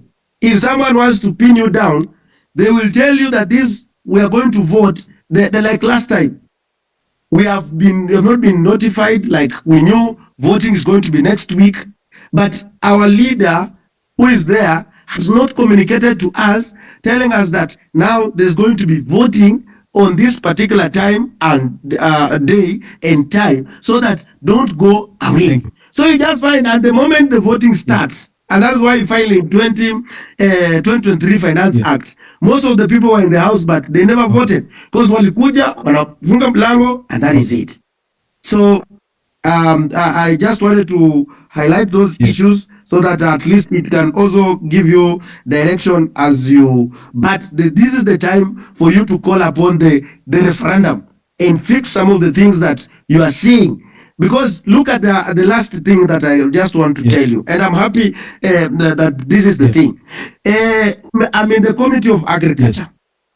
When I'm in this Committee of Agriculture, we were mandated to have a report, and we worked in all the cereals board in this country, trying to look at the facts that whether there was on the issues of the fertilizer. And indeed, the report that we came up with, that there was a mess, the soil that were being sold to the Kenyans, the issue of the scandal of fertilizer. So when we brought this report on the parliament, they just put it that side. No one used Thank it. And then these people are working scot-free. So thank you so much for bringing Yeah, on thank you very much. But I want to put it to you that the entire nation is so disappointed with the House. The entire nation is so angry with the parliament. And the only thing the nation wants right now is that parliament should be recalled, the whole of it. That parliament is a mess. Because from what you've told us, it's like parliament is now like business. It's like a market. You know, the person, the one you can buy is the one that will pass those bills. So we want that parliament to go home. It should be dissolved, all of it. We don't want it. And if they continue staying there, these young men will come back for them. And they will now remove them forcefully from those seats. So go and tell your members or your colleagues that we are so disappointed. We do not want anything to do with them. Degwanjiru. Yeah. Thank you very much, Eric. Thank you very much, all the participants. I have keenly followed the debate since we began, and I have heard the encouragement that we are more focused than ever to make sure that we redeem this country, that we reclaim this country, that we rebuild this country. And the process of reclaiming and redeeming this country and rebuilding it requires a lot of self-sacrifice. It requires a lot of commitment. It requires a lot of gathering and scattering. It is therefore my appeal that during this very dire session that we have engaged ourselves in, that we try to gather as much as we can and scatter less as we can. Because all of us at this particular time, everybody matters to us. And now, moving forward, I have listened to my learned senior, Mr. Willis' submissions. I have also heard the sentiments of the host about the question of parliament. We have, I've heard the submissions about the question of the IBC, the public debts, and all those. I'll tackle each at a time. I would begin perhaps by tackling the question of the IBC and where we are at the moment. And what are we waiting for? Constitutionally, at the lapse of 14 days, whether William Ruto decides to sign to assent to the bill or not, the bill will become effective and will become law. But upon becoming law, how then do we move on, and how is a bill proposing to constitute the IBC? And that is where we should be focused at or on. I submit that when you look at the bill, they change the criteria of constituting the IBC, and they propose that the constitution of the panel that will select the commissioners. They said, one, the political parties will have serious role in participating in the manner in which the commissioners will be selected. For example, the political party liaison committee, which is a liaison committee that is constituted of all the registered political party in this country, notwithstanding whether those political parties have complied with the Political Parties Act or not, they were granted an opportunity to appoint 3 representatives who will sit in the panel to select the commissioners. Kenya Kwanza was equally given 2 slots to select the commissioners. Azimio was equally given 2 slots. 1 slot, I think, is going to the public, members of the public. But the question is, this is a very important panel that will reconstitute the IBC. We are in this mess because the IBC decided to rumble down our elections. The IBC decided to take the direction they took. So are we waiting and are we watching the country taking the same route of constituting an IBC that perhaps may not have the integrity that is required to oversee a secure, a fair, a free and fair elections? I am calling upon you, brothers and sisters, that we focus on this particular panel. The panel is the one that is mandated to appoint the IBC commissioners. Who will sit in those particular panels? who will sit there, because the person of who sits determines how the election will be conducted in the future. Equally, it will also determine whether or not the commissioners that we shall be constituted will be people of integrity, people who meet chapter 6 of the constitution. That is to mean, even if we were to say that we are now beginning to recall our members of parliament, again, the IBC, which is the commissioners, will play a major role. So I am calling upon you to be on watch and on the outlook as to which individuals will fit in those particular, in that particular panel for selecting the IBC. Number two, on the question of parliament. Yes, it is true. Parliament has failed this country. It is true Parliament is an extension of the executive. It is true that Parliament is a moribund. In fact, Baba keeps on saying ni hanisi. But the question is, strategically, what should we focus on first? Should we focus on the ineptness of Parliament, or should we focus on making sure that William Ruto goes? And then if we are therefore to look at all those two dynamics, if we are to say that William Ruto must go, one, by way of resignation, if you look at Article 146, which calls or which speak about the resignation of Parliament, it is constitutionally incumbent that a resignation of a president cannot be tendered in the absence of Parliament, because the Constitution says that it is the Speaker of the National Assembly who shall receive that resignation in the event it arises. I do not see in my own thinking William Ruto ever tendering his resignation. Ako na kichwa ngumu sana, huyo mtu hawezi resign. So the question of resignation is almost a tall order for us to keep on pushing on it. But the other question is, do we have other constitutional tools that are available in the Constitution that we can roll into motion to make sure that William Ruto does not get to 2027? Because that is our issue. I submit that yes, we have a constitutional tool that the people can use, and it is a tool of impeachment. If then we are to say we shall apply the tool of impeachment to take William Ruto home, whom or who shall participate in this process of impeachment? Again, it is Parliament. Parliament plays the major role. It becomes the playing ground where this impeachment will be manifested. So we realize that if we focus on Parliament and we focus on William Ruto, then we shall be losing the battleground in those two fronts. In my view, Parliament as it is currently can be redeemed. And it can be redeemed from William Ruto by applying a lot of pressure on them to make sure that they were elected for purposes of representation of the people and not to represent William Ruto. I have seen a lot of I've seen a lot of serious paradigm shift from the members of Parliament, from how they behaved when the bill was in Parliament, how they behaved when they passed the bill, and how they have now behaved when William Ruto declined to assent to the bill.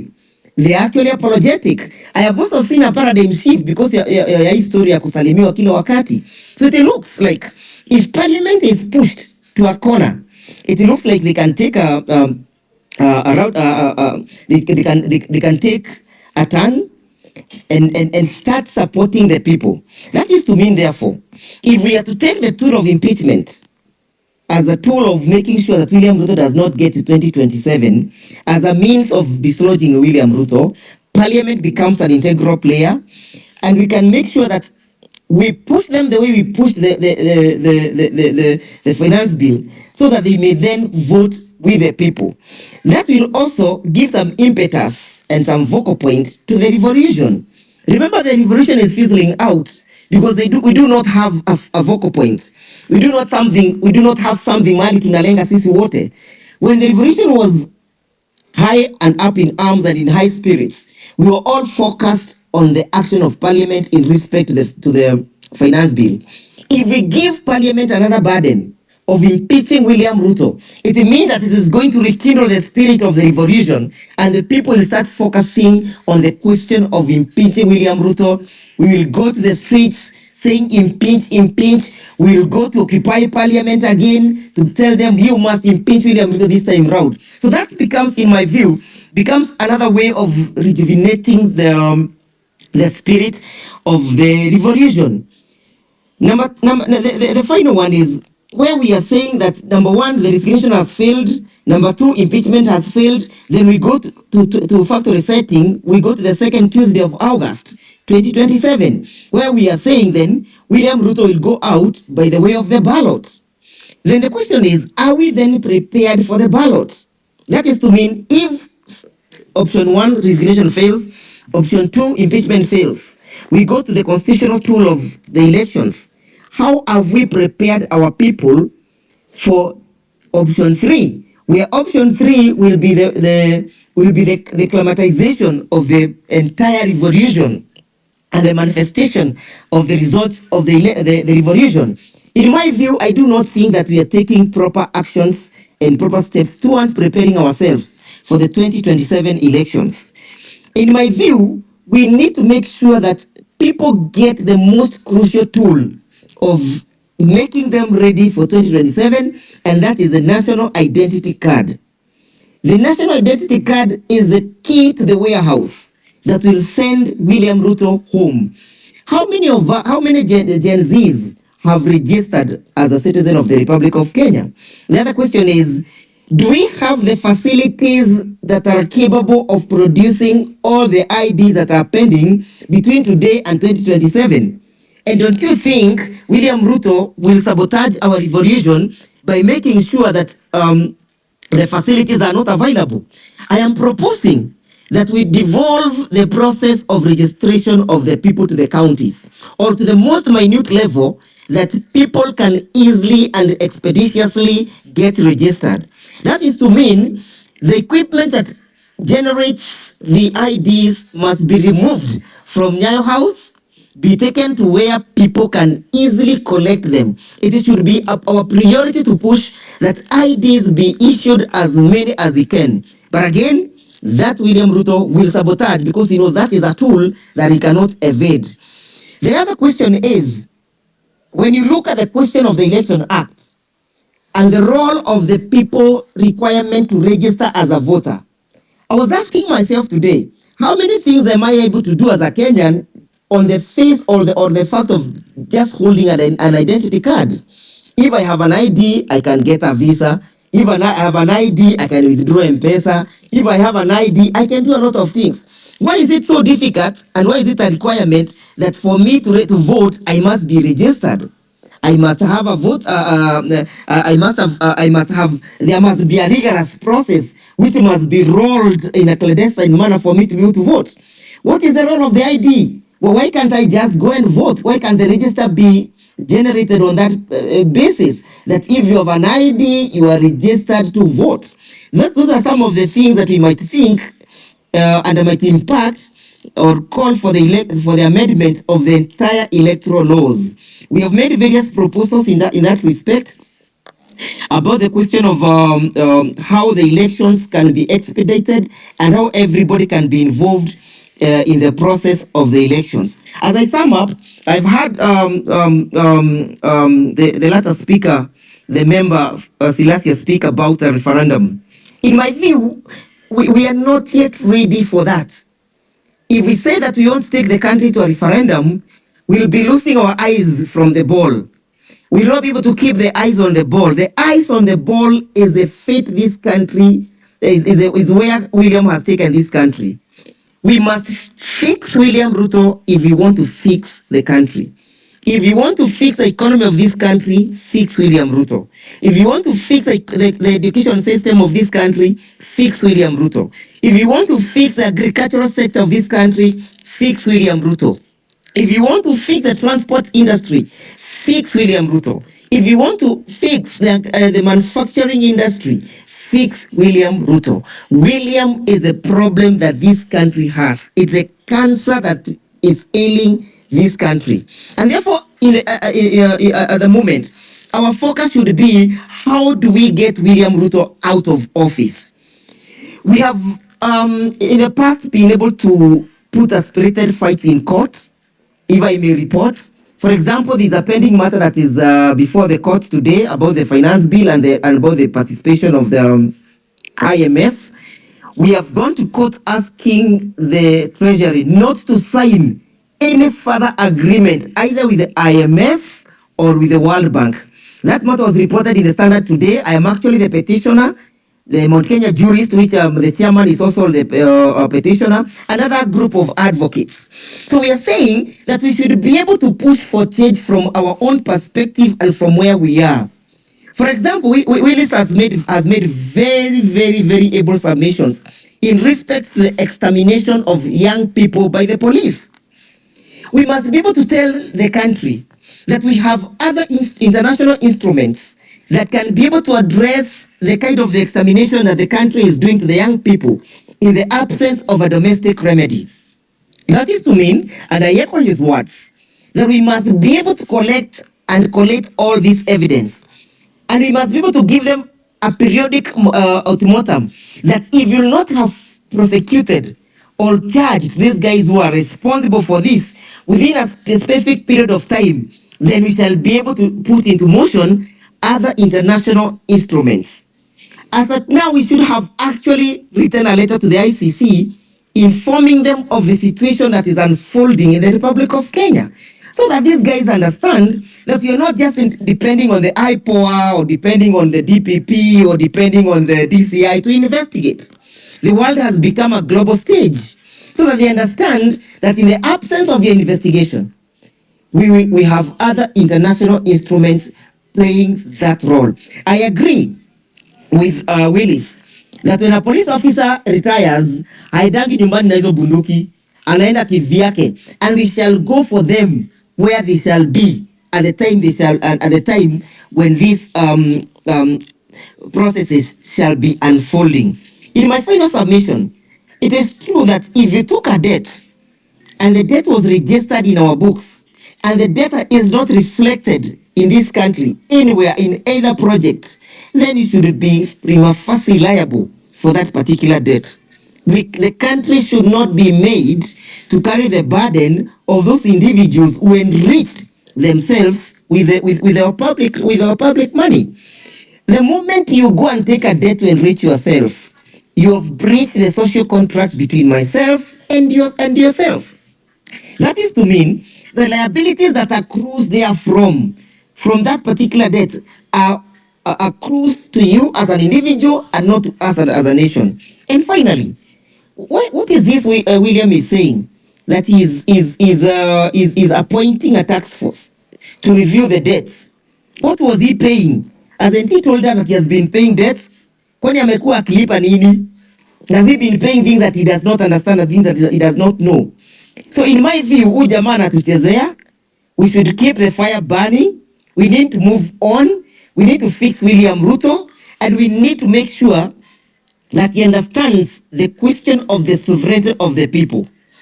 The sovereignty of the people is supreme, and that is why we're able to address you at this particular time freely.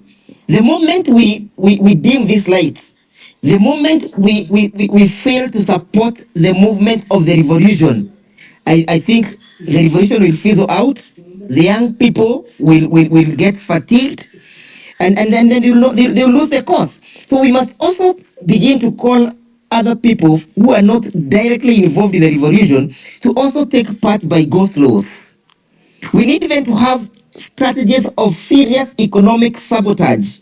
If we know that unauzanga mayai na hii mayai yako inakujanga hii supermarket fulani, we should be able to have a strategy of economic sabotage. It worked very well in America during the civil rights movements. People boycotted, and the effect was felt. If we know a company that sells particular kama ni soda inauzanga, na wewe umetoka huko America na umepewa debt yako na unasupport huyu jamaa, we should be able to say don't take that soda. Why should we not be able to say, ile siku nyingine alikuwa huko nilisikia alipewa sijui mapesa zingine za kampani zingine hapo, sitaki kuzitaja saa hizi mimi, lakini hizo kampuni tunazijua. It means they are supporting him. Why should we continue supporting their products to support a tyranny or support a dictator who is sabotaging our economy? So those strategies of economic sabotage should be applied so that they also feel the pain and so that we may share this pain equally. I'm so humbled for the time granted to me to make my humble submissions. Thank you. Thank you very much, Wakili. Asante sana. That one needs some break. I mean, I've learned a lot of things about your submission.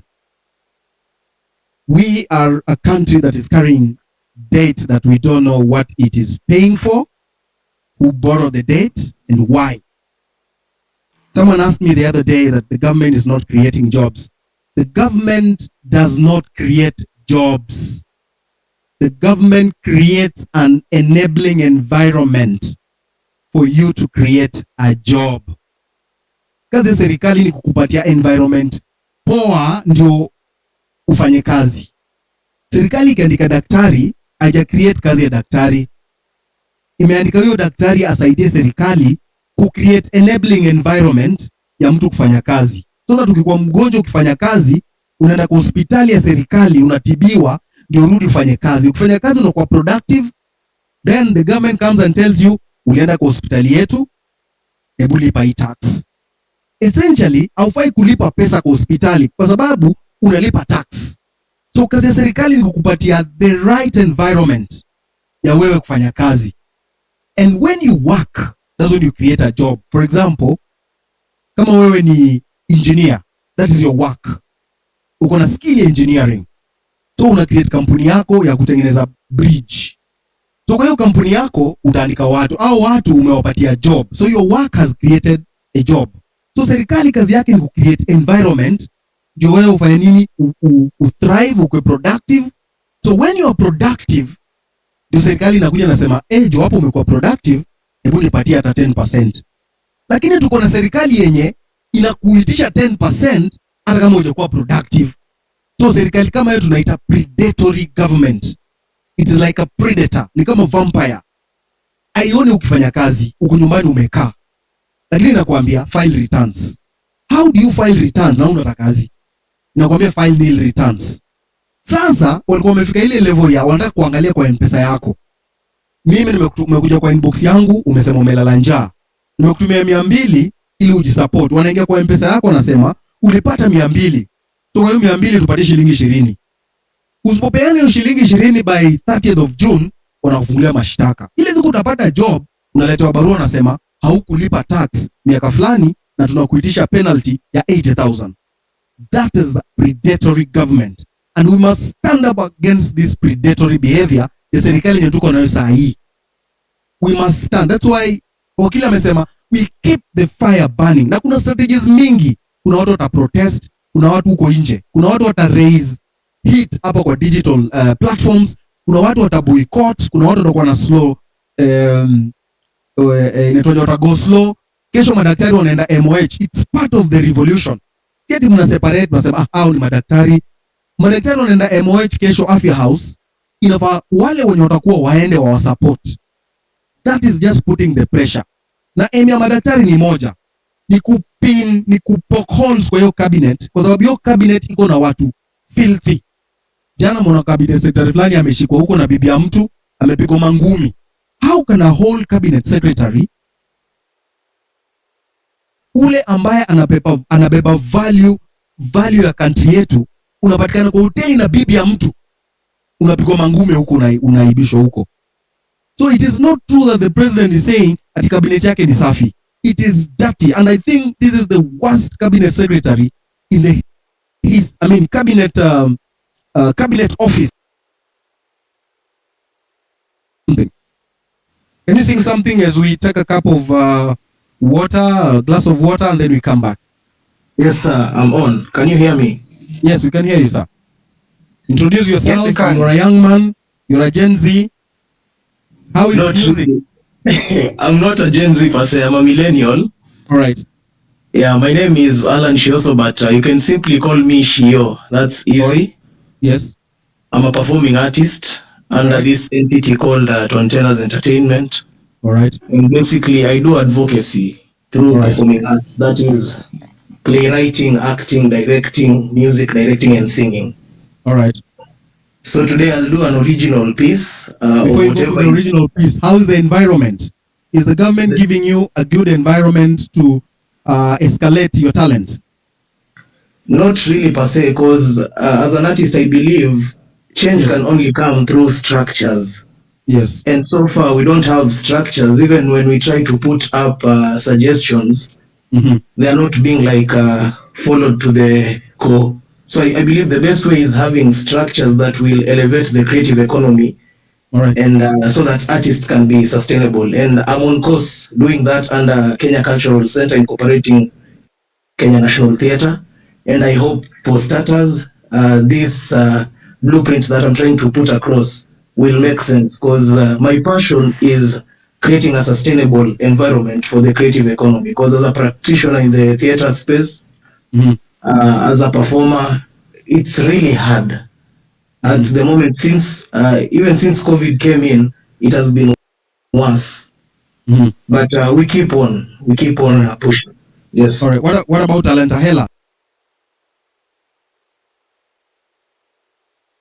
Talantahela, from my point of view, I've only seen its impact on the awarding of thespians under Kenya Theatre Awards. So far, that is what I've seen. But from my point of view, I feel awarding theatres at an accolade point of view is not really sustainable. We need programs under the Kenya Cultural Center, for example, for the thespians, that have structure that can be funded and bring artists on board, so that we shape their talents according to art and culture in this country. And in the same way, I believe art and culture is not more of tribe. We can commercialize our ethnicities positively, and create a unity of purpose. Right, go on, take it over. Yeah, so this is a rendition of an original on YouTube called Loudest, basically being vocal on matters social, political, and economic matters. But I'll do the vocal part of it. The original piece is incorporated with other artists, and it's more of pop and street sound. So stay tuned for Sema Tena. Tunasakanya kado wanatuibia, tunapigania wax wanatukazia, wanadai tuko free wametukalia, pesa zilingia bank zikadisapia, mwananchi yuko njaa mwenyekiti amekaa kisinzia parliament, ufisadi umejaa wa maombi wamekaa wakingojea ka sacrament, so potelea pote kama chwani kwa mkono ya polisi traffic jam ni kokote, una haki kwa mikono ya polisi culprit. Hey, kula mali ya umma kwa ofisi, tai juu ya kitambi ni ofisi, tunashika tunachoma mwizi, kumbe kuna mwingine kwa ofisi. Mlishasema ni wakati wa kutenda, mlishasema ni wakati wa kutenda, mlishasema ni wakati wa kutenda, mlishasema ni wakati wa kutenda. Unapenda mnene juu anakupa vinene, miaka 5 mitini juu utamwona kwa teli, kuongeza madeni mifuko ndefu karele, mpeleke kotini atatoka na deni, jukani kesi hakuna za wadosi, nimewadadisi amnaga mikosi, mnaiba mnasema ni mokozi, wananchi wakiteta mnawaitia mapolisi. Yo, sanzeni samesi unajua ni usanii tu, sanzeni samesi unajua ni kuwema tu, usinifinye hapo, usinifinye hapo, mlishasema ni wakati wa kutenda, mlishasema ni wakati wa kutenda, mlishasema ni wakati wa kutenda, mlishasema ni wakati wa kutenda. Thank you. Thank you very much. Where are you? Where are you? Where's your studio? Where can people get you? Because your songs sound to be revolution songs, and I'm sure as we go on with this revolution, we want more of these songs. Where can we get you? On social media or the physical studio? Physical studio. Physical studio, currently we are at Kitengela. Yes. Sherman Road behind Eastmart. All right. Yeah, that is where the basic, like the physical studio is, but on social media platforms, you can find us on Tenors, and we occasionally hold shows at Kenya National Theatre. All right. Yeah. Thank you very much. Can we have Milton? Milton? Thank you, sir. Thank you so much, Amerix. Yes. I'm so happy that you decided to host this. You know, so many people didn't know the guy who actually started this movement. They've been really searching, and even your followers, most of them didn't realize when this thing started because it was deep. Someone once posted a speech of President Uhuru some time back. Many didn't understand it, and someone said that hii ni ya watu wenye wamepata B minus kwenda juu, wengine wangoje bloggers wa explainie. So on this conversation, the first thing before I even continue much, you also need to balance between hawa watu wenye wana verified, hawa watu wenye kuko chini. Tumezoea kuona wanasiasa and wherever in the public platform. The other people can also give you different opinions because they're in the different part of the country. Bringing up this assembly, it's like assemblies in different parts of the country. So my main issue, or the first thing I've been thinking about is, I think we need a referendum in this country because we need to reduce salaries of MPs like the ones like Peter Salasya here. We need to reduce their salaries. Why should we pay a member of parliament almost 1 million Kenyan shillings a month and they don't even make any laws? Yeah? Why should we have a women representative? I can dare say all the women representatives, ever since we started devolution, none of them has ever come up with a bill to support anything about girl child. We don't need them. What are they doing? They're just earning salaries for nothing. Yeah? The other thing, nominations of different posts in the political space must have a meaning. Because in this past election, most parties, people just nominated their girlfriends, and it is in the public domain. People know that nani alikuwa anamfieka, wakamweka. They have nothing, but walifinywa huko kwa county assembly. Sana county assembly ndo, au mabigi kwa maparties walieka girlfriends wao. And people know it, and it is so sad. People earning money, they don't bring any bill that changes the government, like the lives of the ordinary citizens. So my first thing is, venye mtu kama Raila alikuwa analeta hiyo referendum ya BBI nini, aleta referendum ya kutoa salary za wase from those 800 and whatever. We the people, we can bring a referendum through a representative. We can have signatures and all that. Once the IBC is constituted, we need to have a referendum because we cannot be paying people all this money and we are not getting anything worth of our money. Ever since, for example, someone like Salasya, I like how he does the this thing, island but is covered the in work dense of a member tropical of jungles. parliament is to make laws. The work, then our members of parliament makes people think that their work is to handle the CDF. They are just patrons. Each and every constituency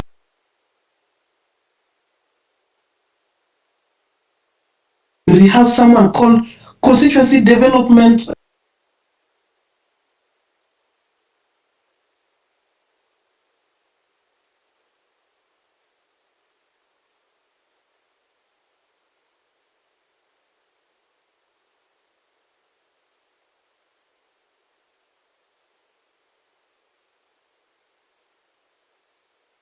The fund manager, huwa wanaitwa fund manager.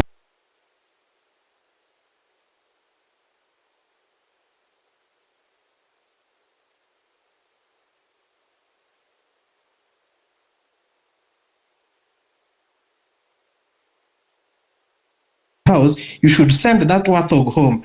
Don't tell me that this guy ati anafanya kazi mzuri kwa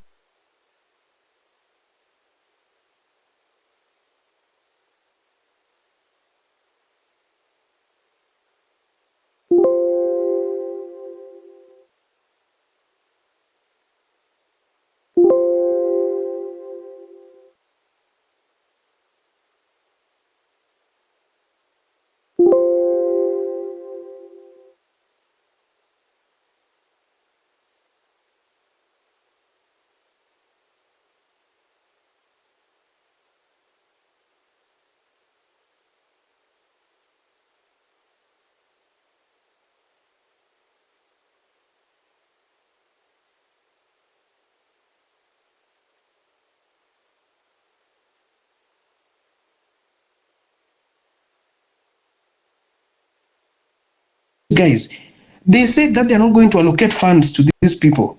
How are we going to know that they're not going to allocate funds?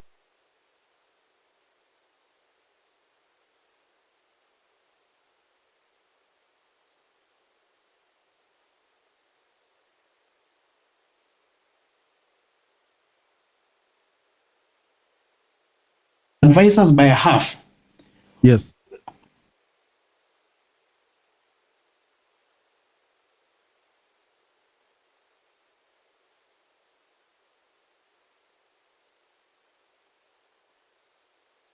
Atatoa list ya majina ya watu wenye anaenda kureduce.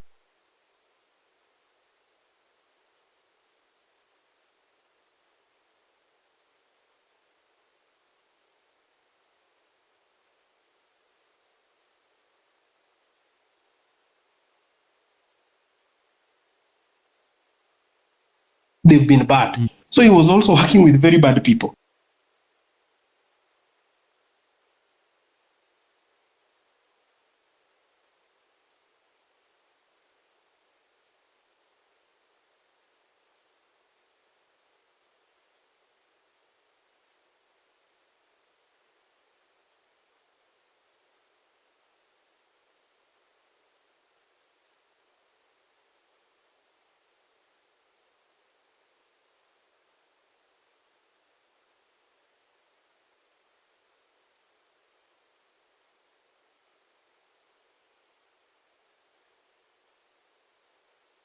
Other places. The other thing before I finish, just having 2 points and then I finish, is that most of our MPs, they just get elected.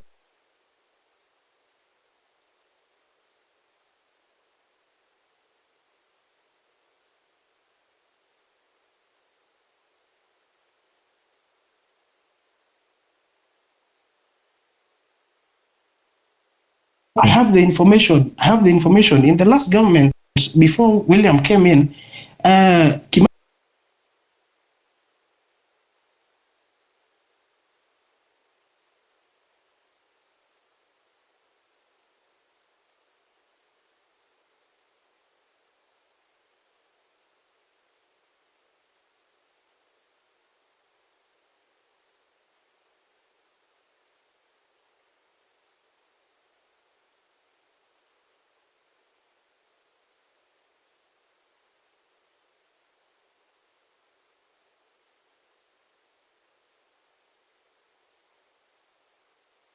All right, thank you. No, bless you. Rosalind Wanjiru, I have not seen women here coming. This is not a masculinity space. This is a citizens' assembly.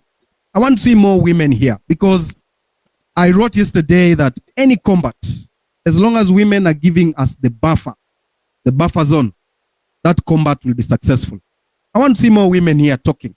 I want to see their animation, their vocals here, and raising the stakes in this revolution combat. Rosalind. Thank you very much for the opportunity. I honestly didn't think that I'd get the mic this in tonight. I think the breadth and the depth of the thought that we have is quite robust for us to think through going forward. And we have valid points even as we think about taking this revolution even beyond the streets, right? So I'm going to make my contribution. How much time do I have? I think I'll try to keep it to 3 minutes. Yeah, 3 minutes will be fine. We'll be giving you 3 minutes. 3 minutes, then Kimuzi 3 minutes, Bravin 3 minutes. I've seen Mara here 3 minutes. Right, go on. Okay, great. We've focused heavily on the aspect of governance, and earlier on as I was thinking about the aspect of money, I came across a statistic that we had an undersubscription to the bonds. It was coming to about 2%. And that is one of the ways in which Kenyans have indicated a certain level of confidence declining in the government's long-term commitment, right? So this shows that we need to vote with our money. And what do I mean with this? If the Kenya shilling is losing value, how can we collectively keep highlighting the things that we care about. I followed a lot of the discussions that you hold on the masculinity Saturday to do with health, and if people spend on things that devalue their health, it shows that we are not valuing our health.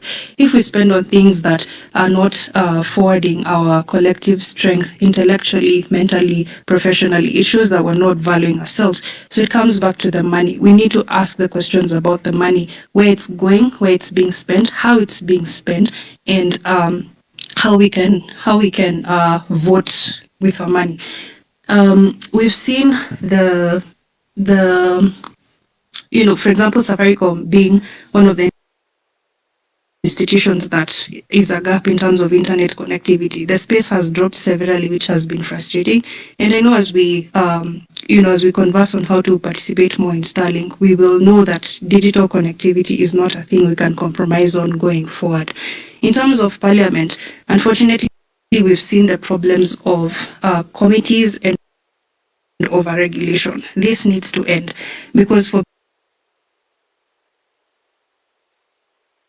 businesses which are not able to plan for 5, 10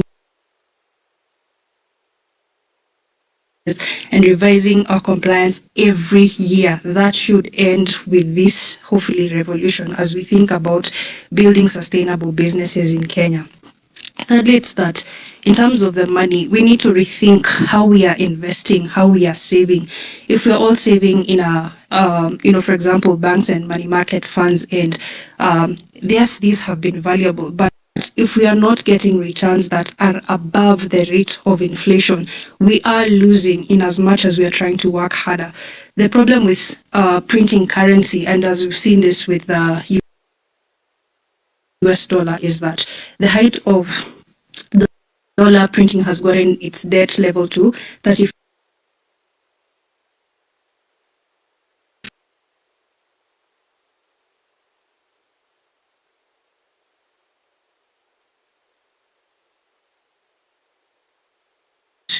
Improves the lives of people, goes down the drain, and this is where politics tends to reign. So for Kenya, we're seeing the similar problem in terms of. So we need to rethink how we are saving, how we are investing, because unless we can beat the depreciation, we are collectively losing in a way that we can't even begin to fathom. Lastly, it's that in the problem and in regard to real estate, somewhere to call home, somewhere to be grounded, somewhere to be connected to our families. It's so vital, but the current political system is putting that ownership in compromise.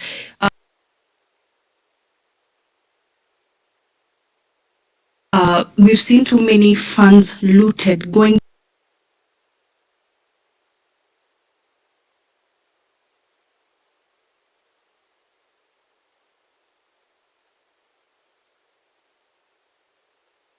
new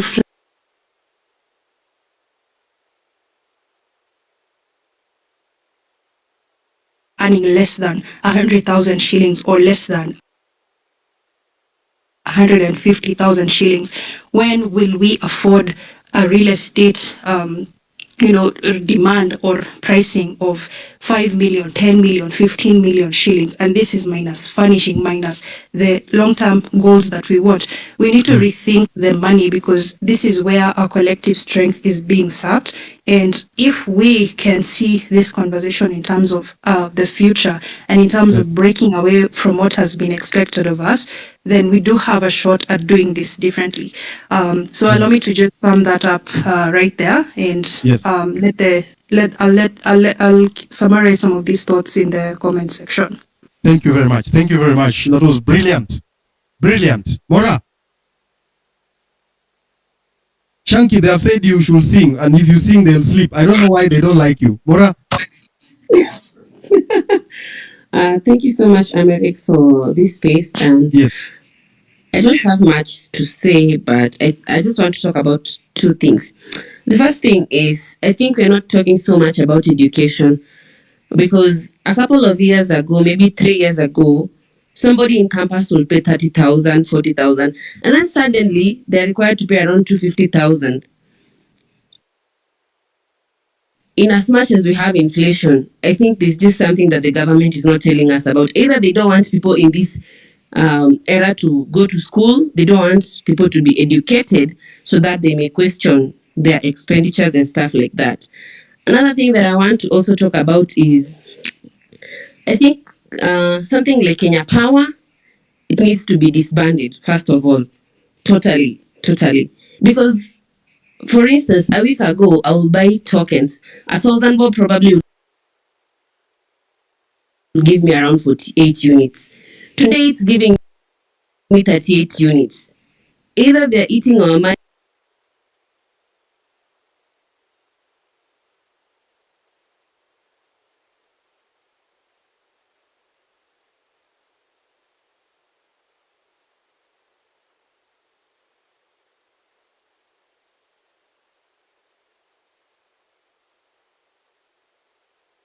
D. What do you expect?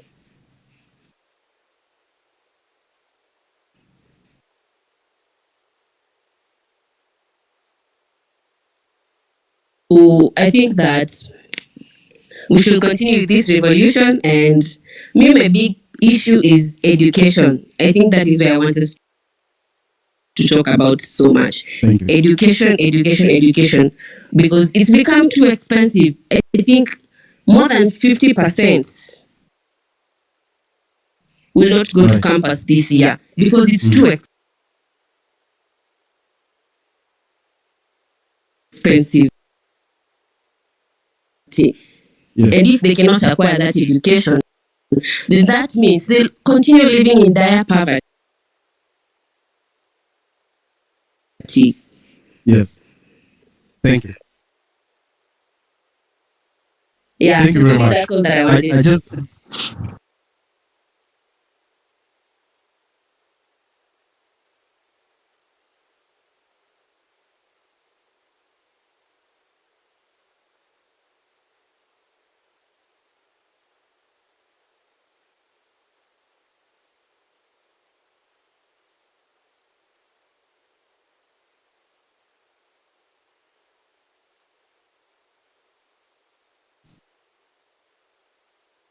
too expensive, hautaenda shule. Kama utaenda shule hautapata opportunity ya kupata job na nini na vitu kama hizo. So utajipata at a disadvantage position. So utashikwa, labda umepatikana na loita unatafuta kazi, ama unapatikana umefanya crime, because lazima uishi. Utashikwa, upelekwe prison, uambiwe sasa juu wewe umeshikwa utalipa tax. Prisoners wanalipa tax. Na hiyo tax unajua inatoka wapi? Hiyo tax ni wewe unaenda kufanya kazi kwa kampuni za wazungu, zimeandikwa kazi Kenya, kujenga manyumba, kujenga mabarabara na kujenga nini. Ukishatoka prison unaambiwa ile pesa yenye ungelipwa, ingine tulipa tax na ingine tulijenga hizo manyumba na vitu kama hizo. That is what they are planning. Hiyo ndio ile book ya the capitalists. That's what they do. To keep young men in prison so that they can get cheap labor. Na kama hamsimami kusema education ikuwe accessible, hata katiba inasema education must be accessible to each and everyone, every citizen. Why are they making education so expensive to all of us? Education inafaa ikuwe kitu ya kila mtu. Saizi CBC is very expensive. Mtoto anaenda shuleni na vitabu 10. Mtoto wa class 2 wanaitana grade 2 ama grade whatever. Amebeba vitabu, anakuja anafanya assignment nyumbani usiku, analala saa 4. Mtoto wa miaka 9. And that education is expensive. And the people we took to parliament to talk about this are not talking about it. Juzi kumekuwa na kesi kotini ya CBC. Task force iliondoa hapa ya CBC, hatukusikia ilisema nini. So education is going to be expensive. As long as World Bank and World Economic Forum and IMF wametushikilia shingo, life inaenda kuwa hard. That's what tumesema, third liberation is economic liberation. Lazima tujiliberate, tuwe independent. Agriculture ikwe yetu. Manufacturing sector ikwe yetu. kila kitu iko yetu.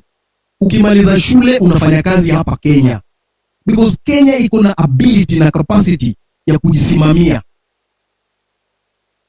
Kimuzi. Shukran Amerix. Can you guys hear me? Yeah, go on.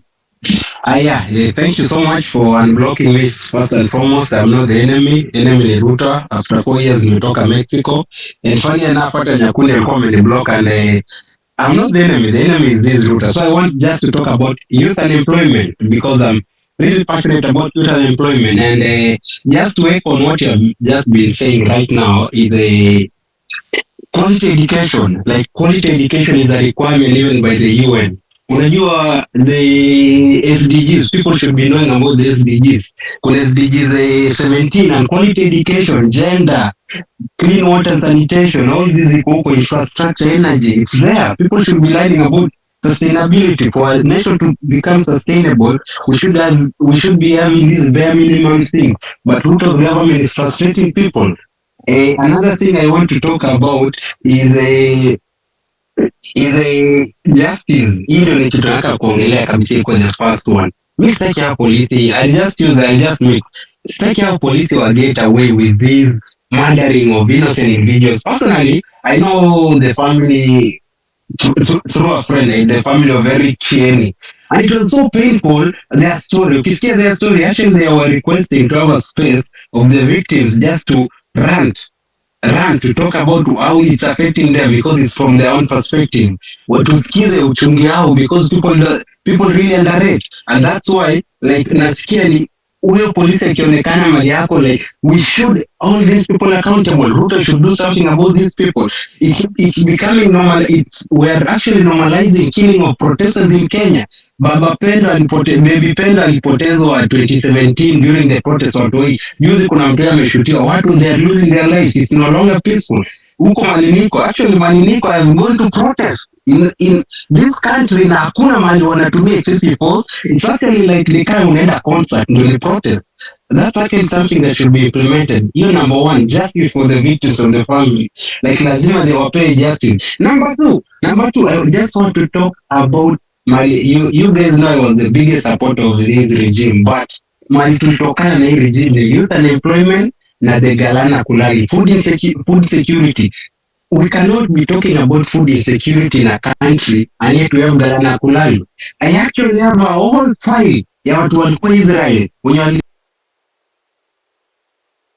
be it an agronomist, be it agricultural engineer, be it agribusiness, be it agricultural, be it a food nutrition,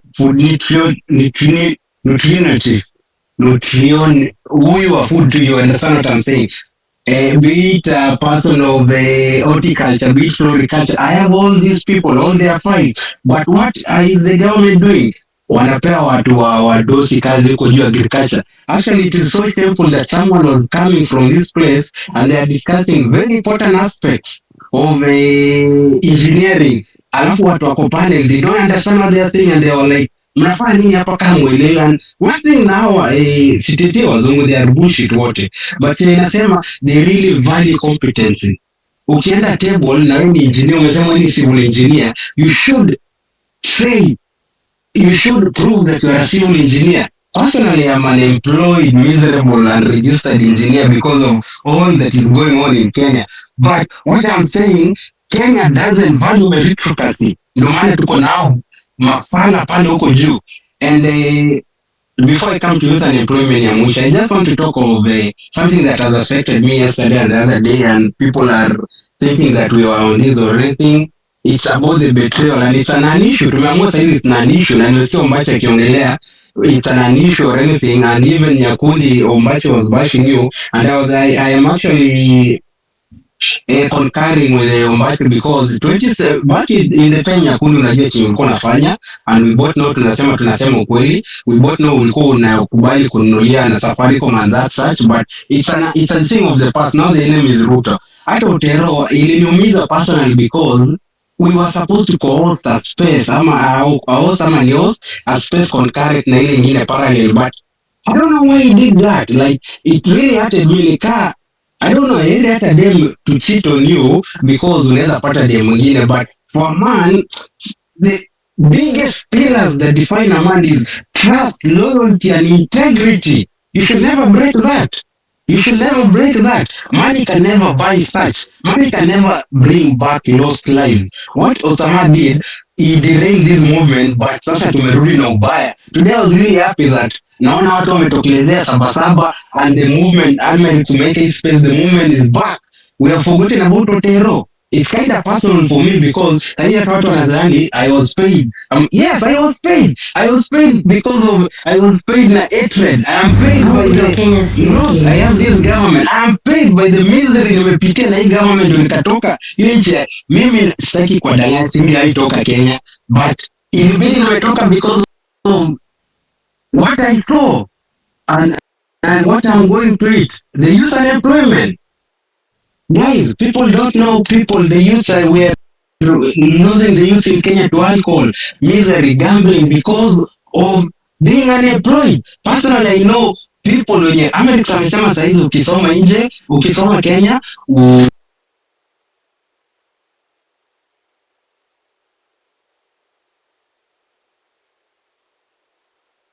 you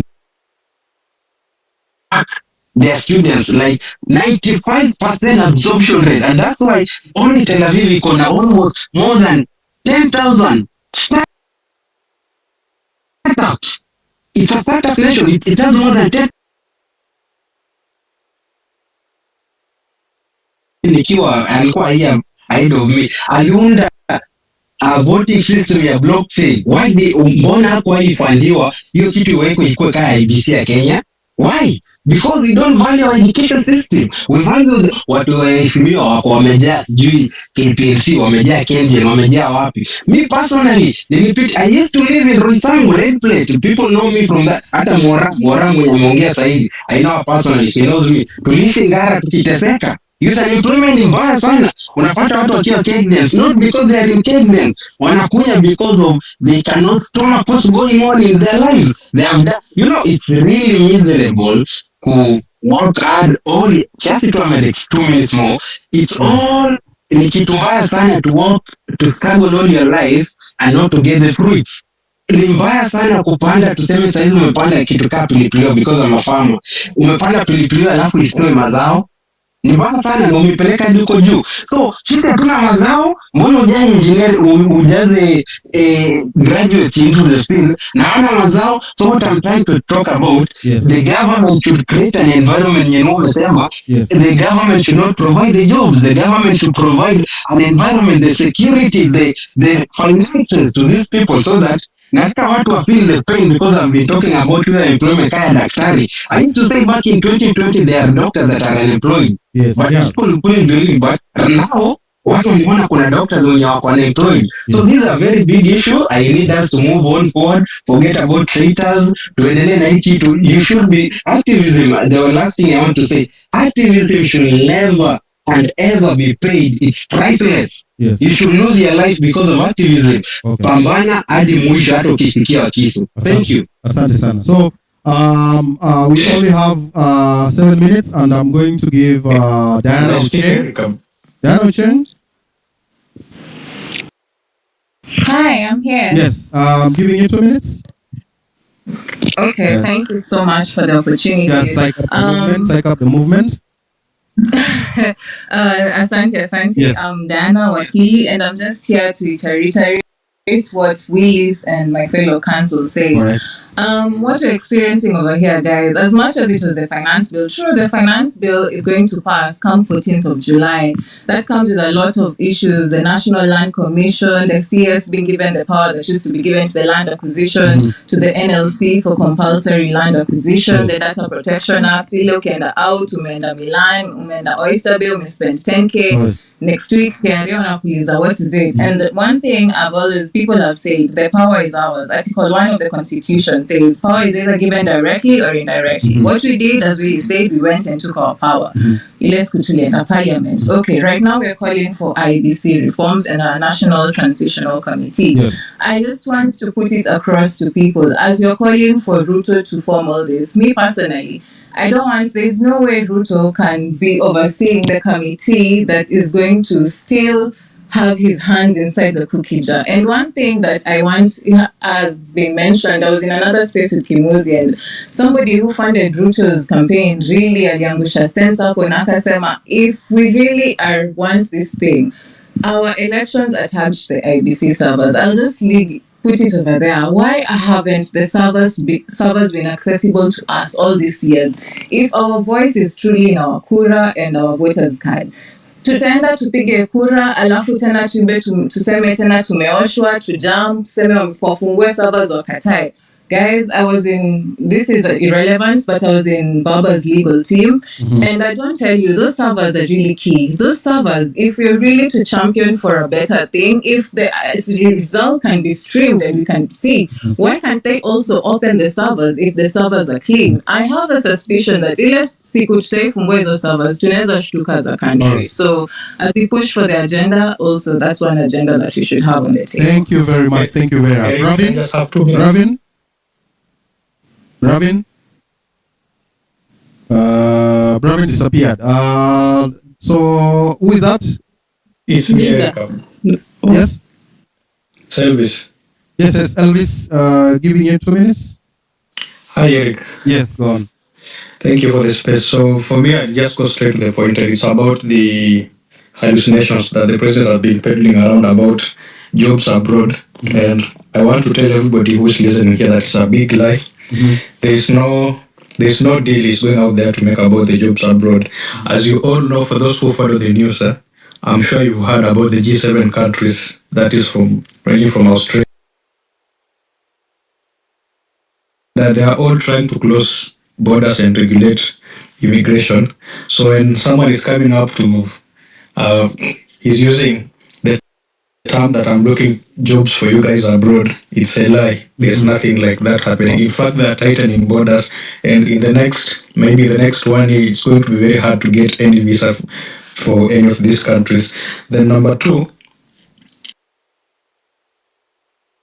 I don't think it's right to take someone who has gone through the 844 system of education, you take him to the Arab world to be a caretaker, to be a security guard, and all sorts of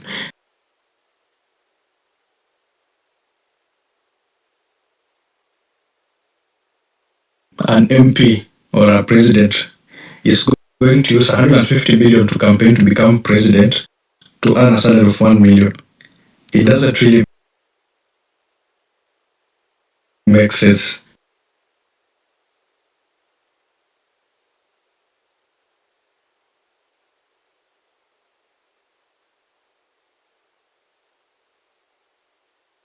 Because those who funded them have to get kickbacks. All right. I'm sorry we have to end it there, but we can now stand up for the national anthem, because that is what binds us together as a country, and that's what we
I want to wish you well. I want to wish you success in the week that comes. I want you to go out there and fight for what we stand for as a country. Thank you very much for joining.